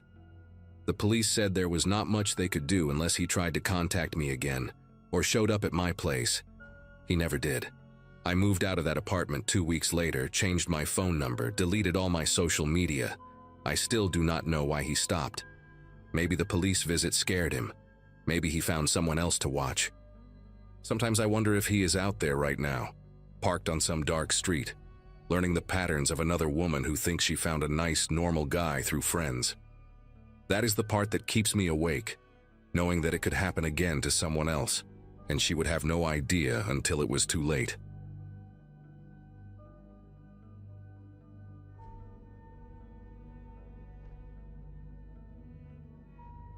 Celebrating my birthday on New Year's Eve sounds glamorous, until you realize every party, every countdown, every drunk stranger screaming in the street is technically part of your special day, whether you want it or not. My mom used to joke that she timed my arrival perfectly, so she would never have to throw me a separate party. Turning 26 that night felt strange because most of my college friends had already settled into mortgages and engagement announcements. while I was still renting a third-floor walk-up in a neighborhood where car alarms served as background music. I had moved to this part of the city about 8 months earlier, drawn by cheap rent and proximity to the warehouse where I worked as an inventory coordinator. The building itself was nothing special, a 1970s brick rectangle with temperamental heating and a super who always smelled like cigarettes and pine sol. But it was mine, or at least the 400 square feet of it I paid for each month. That New Year's Eve, I had no grand plans. A few beers, some leftover Chinese food, and watching the ball drop alone on my laptop while the world exploded into celebration outside my window. Around 11:30, I started hearing the first firecrackers popping in the distance, that irregular rhythm that builds as midnight approaches. My neighbors upstairs were having a party, and the bass from their speakers vibrated through my ceiling in waves I could feel in my chest. I cracked open my second beer and scrolled through my phone, watching friends post countdown videos from rooftop bars and house parties across the country. The loneliness crept in the way it always does on holidays, that quiet awareness that everyone seems to have somewhere to be, except you. By 11:50, the noise outside had grown into something almost physical. Car horns, shouting, fireworks crackling like a war zone in every direction. I walked to my window and pressed my forehead against the cold glass, watching clusters of people gather on the sidewalk below, their breath visible in the freezing air. Someone had set up a small speaker on the corner, and I could hear the tinny echo of a countdown broadcast mixing with the chaos. That was when I decided, almost on impulse, that I should go outside and watch the fireworks from the street. My building had a clear view of the city skyline where the official display would launch at midnight, and suddenly sitting alone in my apartment felt unbearable. I grabbed my jacket, a heavy canvas coat I had owned since my sophomore year of college, and shoved my keys and phone into the pockets. The hallway smelled like weed and champagne, leaking from at least 2 different apartments as I made my way down the stairs. On the second-floor landing, I passed my neighbor Ginny, a retired postal worker who spent most evenings yelling at game shows through her thin walls. She was standing in her doorway with a glass of something sparkling, and she raised it toward me with a crooked smile. "Happy New Year, sweetheart," she called out, her voice already slurred around the edges. I waved back and kept moving, feeling the anticipation building in my stomach as I got closer to the front entrance. The lobby was empty, except for a torn streamer someone had taped to the mailboxes, its silver fringe catching the flickering fluorescent light. When I pushed through the heavy glass door and stepped onto the sidewalk, the cold hit me like a slap across the face, that sharp December chill that cuts right through whatever you are wearing. But the energy outside was electric, intoxicating in a way that made me forget the temperature almost immediately. The street had transformed into something between a block party and a disaster zone. People spilled off the sidewalks and into the road, cars long since abandoned to the chaos of the night. I recognized a few faces from the building, people I had nodded to in the laundry room or passed on the stairs without ever learning their names. A group of teenagers huddled around a shopping cart filled with bottle rockets, their laughter high and sharp above the noise. Someone was setting off Roman candles from a rooftop 2 buildings down, the colored sparks arcing across the black sky like slow-motion shooting stars. Found a spot near the corner, leaning against a parked car that had already been decorated with silly string and handprints in what looked like ketchup. From here, I could see straight down the avenue toward downtown, where the first hints of the official fireworks display were beginning to glow on the horizon. My phone buzzed with a text from my sister in California, 3 hours behind, wishing me a happy birthday with a string of emojis I did not bother to decode. I typed back a quick thanks and shoved the phone away, wanting to be present for once, wanting to feel like I was part of something larger than my own small life. The countdown started somewhere behind me, a chorus of voices picking up the numbers as they dropped from 60. I joined in around 30, my breath fogging in front of my face with each shouted number. The people around me were strangers, but in that moment we were all connected by this arbitrary line in the calendar, this shared agreement that something was ending and something new was about to begin. When we hit 0, the world erupted. Fireworks exploded across the skyline in cascading bursts of gold and red and blue, their booms arriving a half-second after the light like distant thunder. Car horns blared in a deafening symphony. People screamed and hugged and kissed whoever happened to be standing closest to them. I stood there grinning like an idiot, my cheeks aching from the cold and from smiling, feeling for once like I had made the right choice by coming outside. That was when I heard the first sharp crack from somewhere to my left, distinct from the fireworks, more metallic and immediate. I turned my head instinctively but saw nothing unusual, just more people celebrating, more sparklers being waved in drunken figure eights against the darkness. The second crack came maybe 10 seconds later, followed by a third and fourth in quick succession. They sounded like they were coming from a few blocks over, maybe from one of the taller buildings on Ashford Avenue. I remember thinking it must be someone with firecrackers, the big ones that sound like small explosions when they go off. A guy standing near me, heavy-set with a beard that reached halfway down his chest, caught my eye and shrugged with a knowing grin. "Someone is really going all out tonight," he said, lifting a can of beer in a mock toast toward the sound. I laughed and nodded, though something in the back of my mind registered that the noise was different, sharper somehow, more deliberate than the random chaos of fireworks. But I pushed the thought away because it was New Year's, and I was tired of being the person who worried about everything. The official fireworks were still going strong, painting the sky in colors that reflected off the windows of every building on the block. I tilted my head back and watched, letting the spectacle wash over me, feeling the vibrations of each explosion in my ribcage like a second heartbeat. The fireworks display lasted about 15 minutes, and when the finale faded into smoke and distant cheers, the crowd on my street began to thin.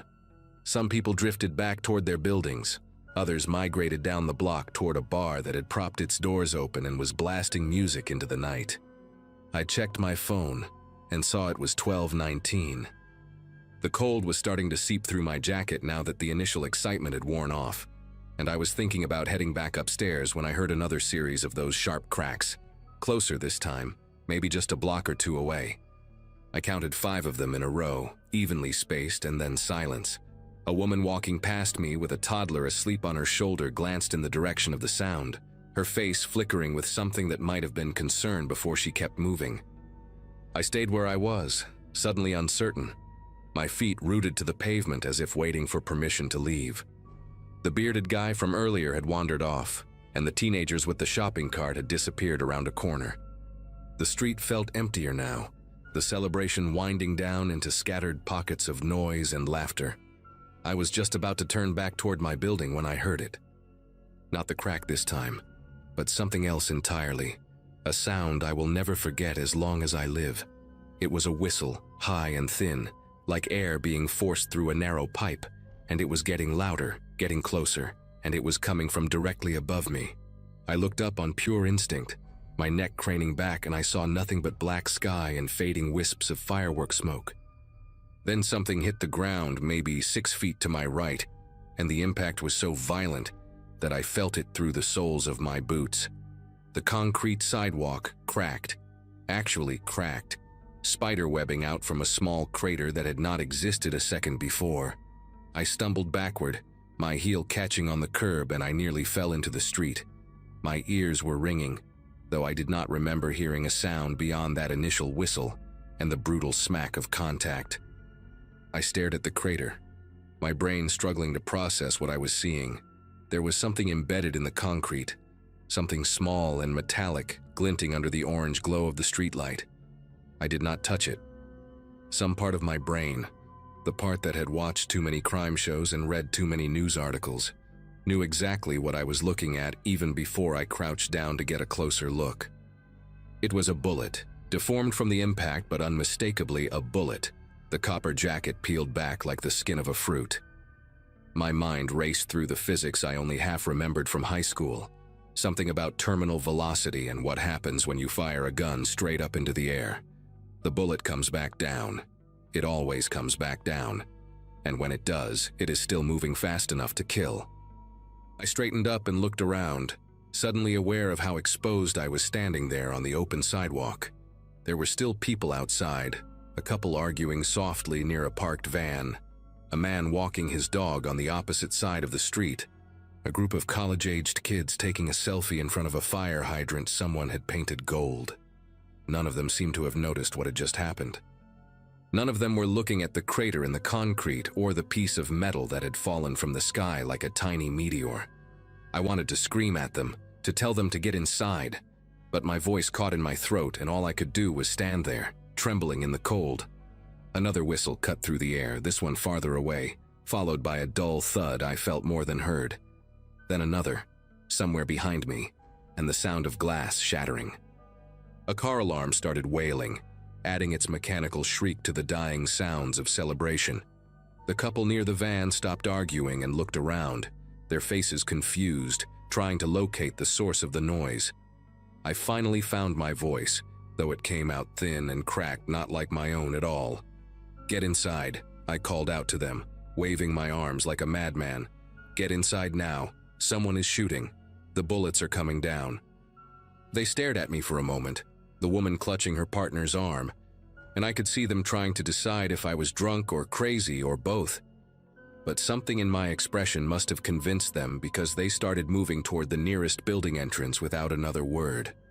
The man with the dog had already disappeared, and the college kids were backing away from me slowly, their phones still raised, probably recording the lunatic who was ruining their New Year's video.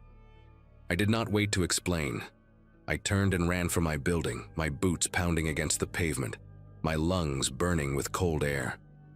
Another whistle passed somewhere to my left, close enough that I swear I felt the air shift as something invisible tore through it. I hit the front door so hard that the glass rattled in its frame, and I fumbled with my keys for what felt like an eternity before the lock finally clicked open.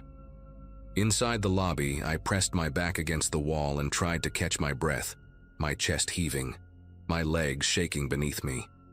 Through the glass door, I could see the street I had just fled, looking deceptively peaceful now.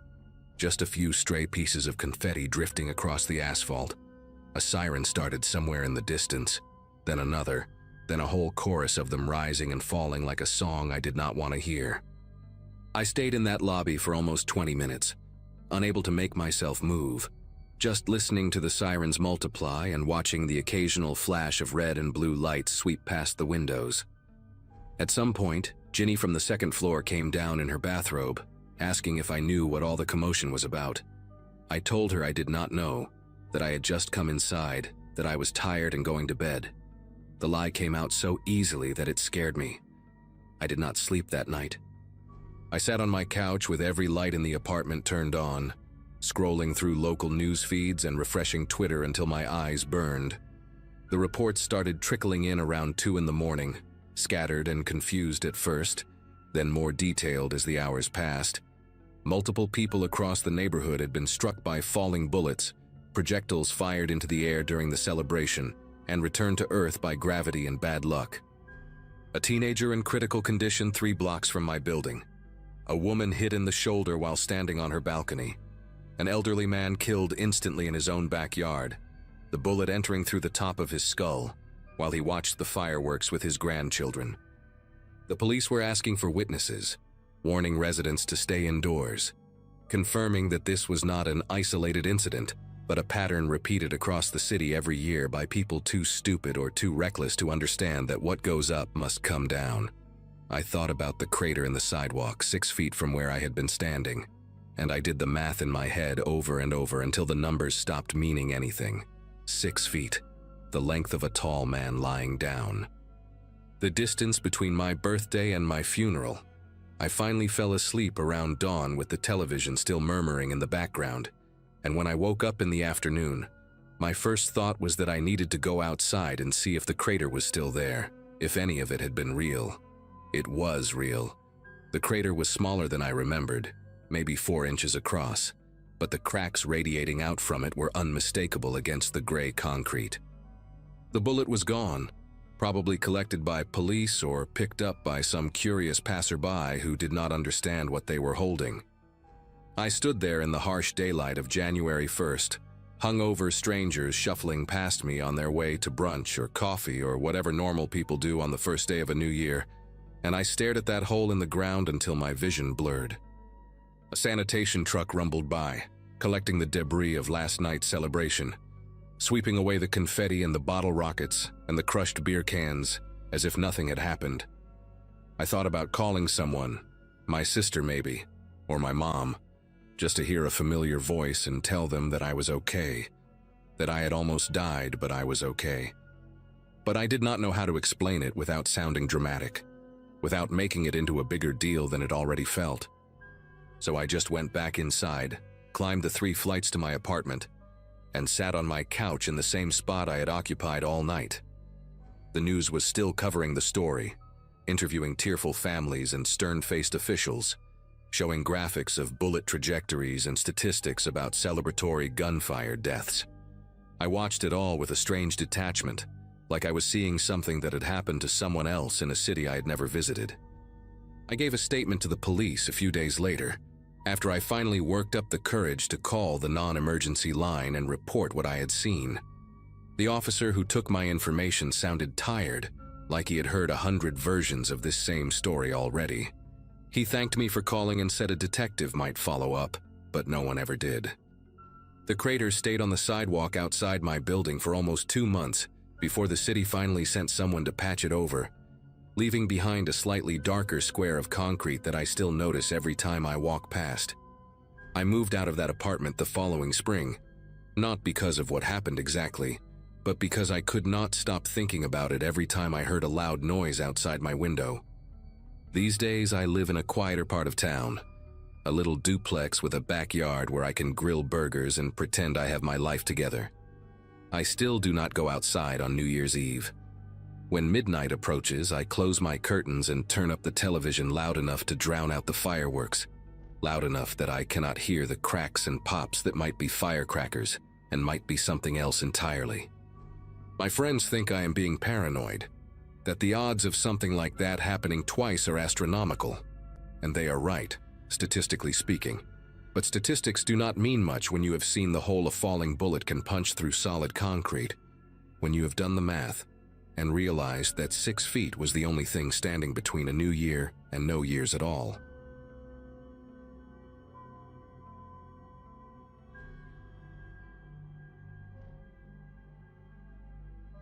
Working overnight security had become my normal rhythm by that point, especially during holidays when no one else wanted the shift.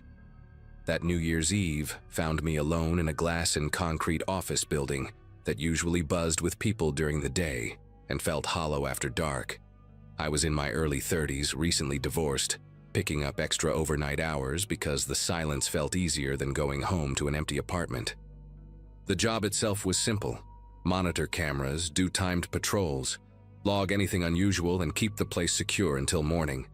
Outside, the city was already alive with celebration, distant pops of fireworks leaking through the sealed windows like muted thunder. Inside, the building smelled faintly of cleaning solution and stale coffee, the kind that had been sitting on a warmer for hours. I remember thinking that if any night would be quiet, it would be this one. Everyone had somewhere better to be. The building should have been a concrete shell, nothing more. The security desk sat on the ground floor, facing a wall of monitors that showed every hallway, stairwell, and entrance.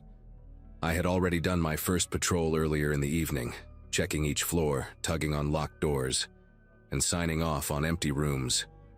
Everything was exactly how it should have been. Around midnight, fireworks grew louder, their flashes reflecting briefly on the tinted windows like distant lightning. I poured myself another cup of bad coffee and joked under my breath about ringing in the new year with flickering fluorescent lights. That was when the first motion alert chimed. It came from the 5th floor, a department that had been shut down months earlier, furniture removed, lights left off. I stared at the screen, expecting the alert to clear on its own. It didn't. I switched the camera feed to full screen and leaned closer, scanning for anything obvious. The hallway looked empty, the emergency lights casting long shadows across bare carpet. A few seconds later, the feed glitched, breaking into digital blocks before cutting to black. That alone wasn't unheard of. The system was old and temperamental. What bothered me was how long it stayed dark. When the image finally returned, My chest tightened for a reason I couldn't immediately name. One of the fire doors at the end of the hall stood open. I knew for a fact it had been shut earlier, heavy and spring-loaded, the kind that slammed closed if you let go. I checked the access logs right away, expecting to see a maintenance badge or a delayed sensor error. There was nothing. No entries, no forced access, no explanation that made sense. Another alert chimed, then another, all from the same floor, all within seconds of each other. I radioed into Central Dispatch, but holiday staffing meant long hold times and distracted voices. Outside, fireworks erupted in rapid bursts. Cheering carried faintly through the walls, completely at odds with the growing tension inside the building. Every instinct told me not to leave the desk, yet policy was clear. Unexplained alerts required physical verification. I grabbed my flashlight, adjusted my vest, and logged my movement, telling myself it was probably nothing. The building felt different the moment I stepped away from the monitors. The elevator ride up was slow, each floor number lighting up longer than usual, or maybe it just felt that way. Fireworks boomed somewhere overhead, the sound traveling through the elevator shaft in dull vibrations that I felt in my teeth. When the doors opened on the 5th floor, the air smelled colder, like concrete after rain, even though the building was sealed tight. My flashlight beam caught dust floating lazily, untouched, the kind that settles only when no one's been around for a long time. The hallway matched the camera feed, empty offices, stripped walls, and that fire door still hanging open. I walked toward it carefully, shoes sticking slightly to the carpet where old adhesive hadn't been fully cleaned. Every step echoed too loudly, bouncing back at me in a way that made the space feel narrower. I pushed the fire door closed, feeling the weight of it resist before finally clicking into place. It stayed shut this time. That should have reassured me, but it didn't. As I turned back, my radio crackled with a burst of static sharp enough to make me wince. I tried calling dispatch again, but all I got was dead air, followed by distant chatter that cut off mid-sentence. The flashlight flickered once, then steadied. That's when I noticed the sound. Soft, irregular, like shoes brushing against carpet somewhere out of sight. It wasn't loud enough to pinpoint, just present enough to register. I stood still, holding my breath, listening past the fireworks and the hum of the building. The sound stopped the moment I focused on it. Another motion alert buzzed in my pocket, this one from the 7th floor. I felt a spike of irritation cut through the unease. Whatever was happening wasn't staying in one place. The stairwell was closer than the elevator, so I took it, the metal door groaning softly as I pulled it open. The stairwell smelled of rust and old paint, the fluorescent light above flickering with a tired buzz. Halfway up, the light went out entirely, plunging the space into shadow except for my flashlight.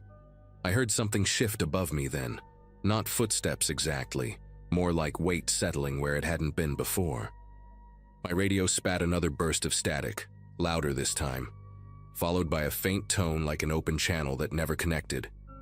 The 7th floor greeted me with a different kind of silence, the kind that presses inward instead of simply filling space. Several office doors stood ajar, their handles catching the light at odd angles. I knew those doors had been shut. I remembered checking each one earlier, out of habit more than necessity. As I stepped forward, one of the doors down the hall swung inward on its own, slow and deliberate, stopping just short of the wall. No breeze, no sound, just movement. My heart hammered hard enough that it felt like it might give me away. I backed up a step, then another, keeping the flashlight trained on the doorway, as fireworks exploded outside, bright flashes briefly strobing through the narrow windows and casting the hallway in fractured light. I didn't announce myself again. Training said to, but something about that hallway made speaking feel wrong, like it would bounce back altered. I retreated toward the stairwell, keeping my pace measured, counting steps the way I used to during patrols to stay calm. Halfway there, the light snapped off across the floor, not flickering out but cutting clean, as if switched intentionally. The emergency lights failed to come on. My flashlight beam felt too narrow all of a sudden, the edges swallowed by darkness. From somewhere close I heard breathing that didn't match my own rhythm. It paused when I paused, resumed when I moved. Fireworks cracked outside in celebration, each burst mocking how isolated I was inside that building. I made it into the stairwell and pulled the door shut hard enough that it echoed down the concrete shaft. I didn't wait. I took the stairs two at a time, boots slamming metal, not caring how much noise I made anymore. My radio finally came alive with dispatch asking for a status update, their voice distorted and delayed. I told them I had multiple unsecured doors and possible unauthorized presence, words tumbling out faster than I meant them to. The response was calm but unhelpful, explaining that units were tied up and response time would be slow. As I descended, I heard a door above me open, followed by the scrape of something heavy dragging briefly, then stopping. I didn't look up. I kept going until my legs burned. The ground floor lights were still on, the security desk glowing like a small island of normalcy. I locked myself inside the office, sealed the door, and pulled up every camera feed at once. Several screens showed nothing but static. Others displayed hallways I no longer trusted, doors open that should have been shut, shadows pooled where there shouldn't have been any. One camera briefly showed a figure-shaped distortion at the end of a corridor, not solid, more like heat rising off asphalt. Then it vanished. That was enough. I followed emergency protocol, initiated a partial lockdown, and activated the building-wide alarm. The sound was deafening, a mechanical wail that cut through everything else, even the fireworks. Police arrived much later, long after the alarms had been screaming into the night. They cleared the building floor by floor while I waited outside, cold air finally grounding me in something real. Every door was found closed and locked. No signs of forced entry, no alarms triggered once they took over. The cameras showed nothing unusual after the lockdown, as if the earlier footage had never existed.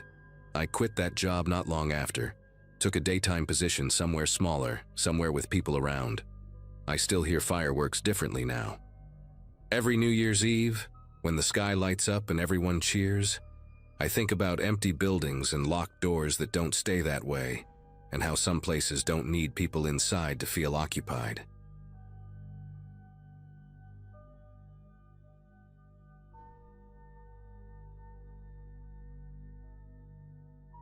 Just before midnight on New Year's Eve, the house felt louder than usual. Not because of people inside, but because of everything happening outside. Fireworks kept popping in uneven bursts, shaking the windows and washing the rooms in quick flashes of color. I lived alone back then, renting a small place in a quiet residential area where neighbors usually knew each other by sight, not by name. That night I was staying in, pacing between the kitchen and the living room, half watching the clock and half distracted by the noise outside. Calls and messages from friends kept coming in, but I wasn't really in the mood to celebrate. There was a strange tension in the air, the kind that makes you restless without a clear reason. Every explosion outside felt closer than it should have. By the time the clock crept toward midnight, my phone was already in my hand. The call happened fast, faster than my thoughts could keep up with. I dialed emergency services with shaky fingers after hearing something slam against my back door, hard enough to rattle the frame. My voice came out rushed, uneven, trying to explain where I was and what I heard while fireworks drowned out half my words. Someone on the other end started asking questions, but another loud bang hit the door, followed by a muffled sound inside the house. Panic took over, and I moved away from the door without even realizing it. The phone slipped from my grip as I backed into the hallway. The call ended abruptly when it hit the floor, the screen going dark almost immediately. Silence inside, chaos outside.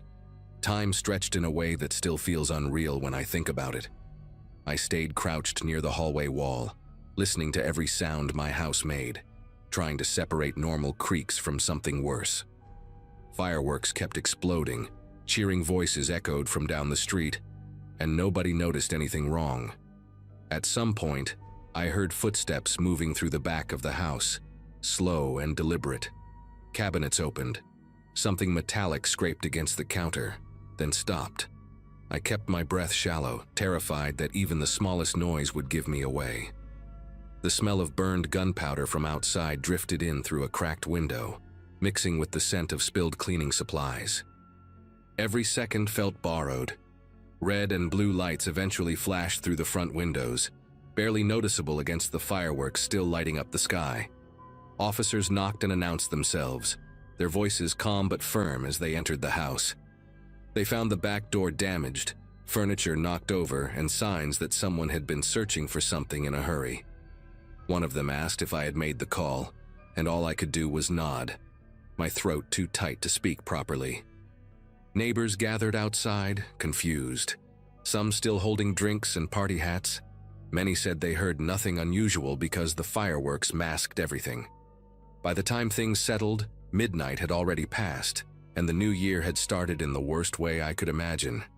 After the officers finished their initial sweep, they sat me down on the edge of the couch that hadn't been knocked over. One of them introduced himself as Daniel, his voice steady in a way that made the room feel less unstable. He asked me to walk him through everything again, slowly this time, from the first noise to the moment the call dropped. As I talked, I noticed small details I hadn't seen before. A shallow dent in the refrigerator door, muddy footprints leading toward the laundry room, a chair pulled out like someone had used it to climb.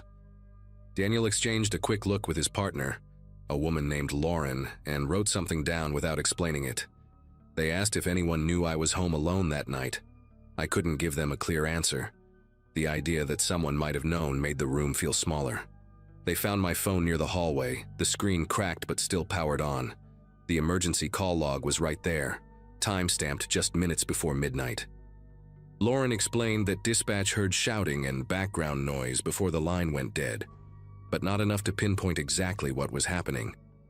That part stuck with me more than anything else. I had tried to say so much in such a short moment, and none of it landed. The officers photographed everything, even the smallest scratch, while fireworks continued outside like nothing had changed. From the front window, I could see neighbors hugging and laughing in their driveways. The contrast was surreal, like two different realities colliding on the same street. Inside my house, it felt like time had stalled. Once the police finished, they asked if I had somewhere safe to go for the night. I called a coworker named Allison, someone I trusted enough to answer at that hour. She arrived still wearing a glittery jacket, clearly pulled from a party, her face changing the second she stepped inside. Sitting in her car afterward, my hands finally started to ache from how tightly I'd been clenching them. I replayed the sounds in my head over and over, trying to make sense of what the person had been doing inside my house. Nothing obvious was missing, which somehow made it worse. It suggested the intrusion wasn't random. That thought followed me all the way to Allison's apartment, where the fireworks finally faded into distant echoes. Sleep didn't really happen that night. Every time I closed my eyes, I pictured the back door bending inward again. Early in the morning, Daniel called to say they hadn't found anyone matching the limited description they had. No clear fingerprints either, just smudges and partial prints ruined by moisture from outside. He told me to stay alert and report anything unusual. The words sounded routine, but his tone wasn't casual. When I returned home later that day, the house felt unfamiliar, like it belonged to someone else. I cleaned up the mess slowly, stopping every few minutes to listen. The celebration debris outside was already being swept away, and people waved like nothing had happened. Inside, though, I knew that noise had hidden something real, and that realization changed how I heard the world after that night. Over the next few days, I tried to convince myself it was a one-time thing, some drunk mistake amplified by bad timing. That logic never fully settled. Small changes around the house kept catching my attention. A window latch that didn't sit the same way, a hallway light that flickered even after I replaced the bulb, the back gate left unlatched when I was certain I'd locked it. I went over my routine in my head, questioning my own memory more than once.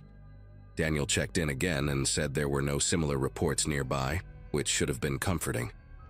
Instead, it made the whole situation feel isolated, like whatever happened was meant only for me. Nights became the hardest, especially when the neighborhood grew quiet again after the holidays. A week later, I found something that pushed me past denial. While moving a storage bin in the laundry room, I noticed a faint scuff mark on the wall behind it, shaped like the sole of a shoe pressed sideways. It wasn't there before, or at least I was sure it wasn't. Next to it, barely visible unless the light hit just right, were shallow scratches near the door frame, as if someone had tested how much force it could take. I stood there longer than I should have, staring at those marks, imagining the weight behind them. That was the moment I accepted that whoever entered my house had time. They weren't rushing because of fireworks. They were moving carefully because they felt unseen. I didn't wait for another incident. That same day, I changed the locks, installed cameras, and asked a neighbor named Russell to keep an eye on the back of the house when he was home. Saying it out loud made it feel more real, less like something I could shrug off. The police report stayed open, but there were no updates, no breakthroughs. Life slowly tried to return to normal. Yet I noticed how my body reacted to sudden noises now. A dropped pan or a car door slamming outside sent a sharp jolt through me. Midnight came and went many times after that night, but I never stopped paying attention to how quiet or loud things were around me. Eventually I moved out. Not immediately, not dramatically, but with a quiet certainty that staying meant waiting for something I couldn't control. I never found out who entered my house or why that emergency call was the last thing they heard from me before midnight. Sometimes I wonder if the person heard the phone hit the floor and decided to leave, or if they simply finished what they came to do and disappeared into the noise. Fireworks don't feel festive to me anymore. They feel like cover. Even now, every New Year's Eve, I keep my phone close and my doors double-checked, knowing that the night taught me how easily celebration can hide something dangerous.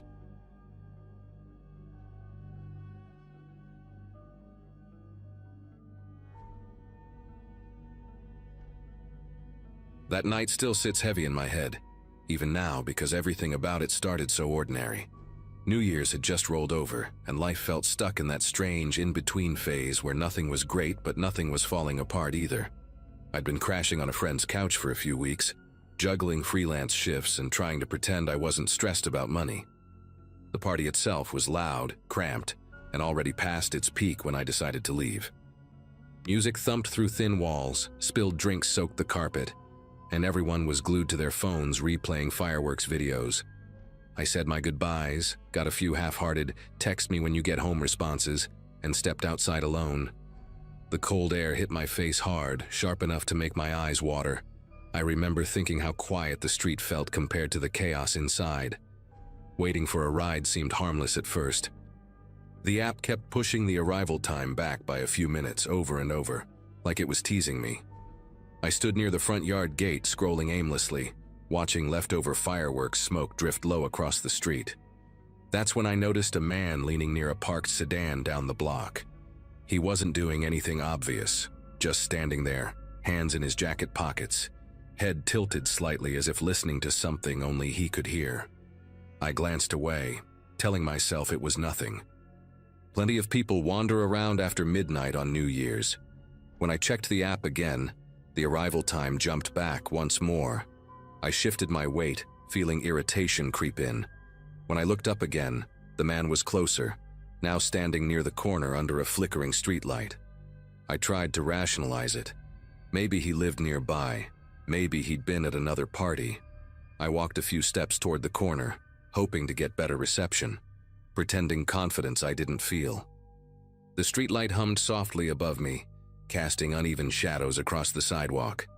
Across the street, the man had crossed too, mirroring my movement without looking directly at me. That's when unease started to replace annoyance. His clothes stood out in a way I can't fully explain. Dark, plain, but too deliberate, like he'd chosen them to blend in anywhere. Fireworks popped faintly in the distance, a last echo of celebration fading fast. I pulled my jacket tighter and pretended to be busy on my phone, though my screen had gone dark. The silence grew thicker by the minute. One house over, a front door slammed, and a group of laughing people disappeared inside, leaving the street empty again. The man crossed back to my side of the road and stopped, no more than half a block away. He didn't check a phone, didn't smoke, didn't talk to anyone. He just stood there, facing in my direction, breathing slow and steady. The ride app buzzed with another delay, and a hot wave of frustration washed over me. I considered going back inside, but the party noise had dropped, and the porch light was off now. I took a step backward instead, heels scraping softly on concrete. The man took a step forward. No words, no rush. just the distance between us shrinking as the last fireworks burned out overhead. My heart started pounding in a way that felt loud inside my ears, like it might give me away. I glanced down the street again, hoping to see headlights, any sign of movement that wasn't him. The road looked abandoned, bits of shredded firework paper stuck to the pavement like confetti that had lost its purpose. I shifted closer to the fence, fingers brushing cold metal, trying to look casual while my thoughts raced. The man moved again, slow and measured, stopping just past the driveway across from me. I could finally see his face clearly under the streetlight. Narrow jaw, patchy beard, eyes fixed in my direction without blinking much. He didn't look drunk, didn't look lost. That made it worse. The air felt heavier with each second, like the night itself was leaning in to watch. I cleared my throat and said a quiet "hey," mostly to prove to myself I could still speak. My voice sounded thin, almost swallowed by the dark. He didn't answer. Instead, he angled his body slightly toward me, shoes scraping softly against the pavement as he closed the gap again. I checked the app one more time, hands clumsy as my fingers tapped the screen, only to see the ride had canceled entirely. A small notification popped up, bright and cruel. Panic crept in, sharp and electric, making my thoughts jump. I considered calling someone, anyone, but the idea of turning my back on him felt impossible. The street had gone completely still, no music, no voices, just the faint crackle of distant fireworks dying out. At that point, instinct took over. I started walking, not fast, keeping my pace steady as if I had somewhere definite to be. My boots echoed against the sidewalk, each step sounding too loud. Behind me, footsteps followed, matching my rhythm with unsettling precision. I didn't look back, but I didn't need to. His presence felt close enough to touch. I turned down a side street, hoping the movement might shake him off, but the footsteps turned with me. My breath came shallow, chest tight, every nerve screaming to run while my mind begged me not to. Porch lights were dark, curtains drawn, the world tucked safely away indoors. It felt like I had slipped out of reality and into something meant only for me. I stopped abruptly near a small intersection where the road widened slightly, forcing myself to turn and face him. The man halted a few steps away, close enough that I could smell cigarette smoke clinging to his jacket. For a moment, neither of us spoke. Fireworks flared weakly in the distance, briefly lighting his face in red and gold before fading again. I told him I was meeting someone, that they were just around the corner, words tumbling out awkward and fast. He tilted his head, considering me, eyes flicking past my shoulder as if measuring the lie. Then, without warning, he stepped back. Not fast, not apologetic, just retreating into the shadows. I stood there shaking, waiting to see if he'd come forward again, but he didn't. He disappeared between two houses, leaving the street empty and silent once more. I didn't move right away after he vanished. My legs felt weak, like they'd forgotten their job, and the silence rang louder than the fireworks ever had. I stood there listening for footsteps, for breathing, for anything that meant he was still nearby. Nothing came. After a long minute, I pulled out my phone and called a rideshare again, forcing my voice to stay steady while my thumb hovered over the screen. This time, I walked toward the brightest spot I could find, stopping directly under a streetlight where anyone passing would see me. The light buzzed overhead, harsh and unforgiving, but I welcomed it. I kept scanning every driveway and shadow, replaying the way he'd matched my steps. When headlights finally appeared at the far end of the street, relief hit so hard it made me dizzy. The driver pulled up and I got in fast, locking the door without even thinking about how that looked. I gave a vague greeting and stared straight ahead, watching the street in the side mirror as we pulled away. I half expected to see him step out from between the houses, chasing the car or staring after it. The mirror showed nothing but empty pavement and abandoned decorations sagging on fences. During the ride, my phone buzzed with messages from friends asking where I'd gone, but I couldn't bring myself to type out an explanation yet. My body was still buzzing, every muscle tight, like I hadn't fully escaped. The driver chatted about traffic and road closures, unaware of how close I felt to something going very wrong. I nodded along, counting the blocks until home. Once inside my place, I double-checked every lock and stood by the door longer than necessary, listening to the building settle. The quiet felt different now, sharper, less friendly. I peeled off my jacket and noticed a faint smell of smoke still clinging to it, and my chest tightened all over again. Sleep didn't come easily. Every sound from the hallway made me sit up, heart racing, convinced I'd hear footsteps stopping outside my door. Morning light eventually crept in, dull and gray, and with it came that hollow disbelief that everything had gone back to normal. The world outside looked the same, like nothing strange had happened at all. That disconnect bothered me more than the fear itself. In the days after, I replayed the night endlessly, trying to pinpoint the exact moment when coincidence turned into threat. I never saw that man again, and nothing else happened, at least not outwardly. Still, I changed how I moved through the world after that. I stopped waiting alone, even for short stretches, and trusted my instincts more than my need to be polite or calm. The celebration of a new year now carries a different weight for me, tied to empty streets and fading fireworks. I don't know what he wanted or why he backed off when he did. Maybe something interrupted him, or maybe he decided against whatever he had in mind. All I know is that I walked away unharmed, and that feels like something I don't take lightly anymore.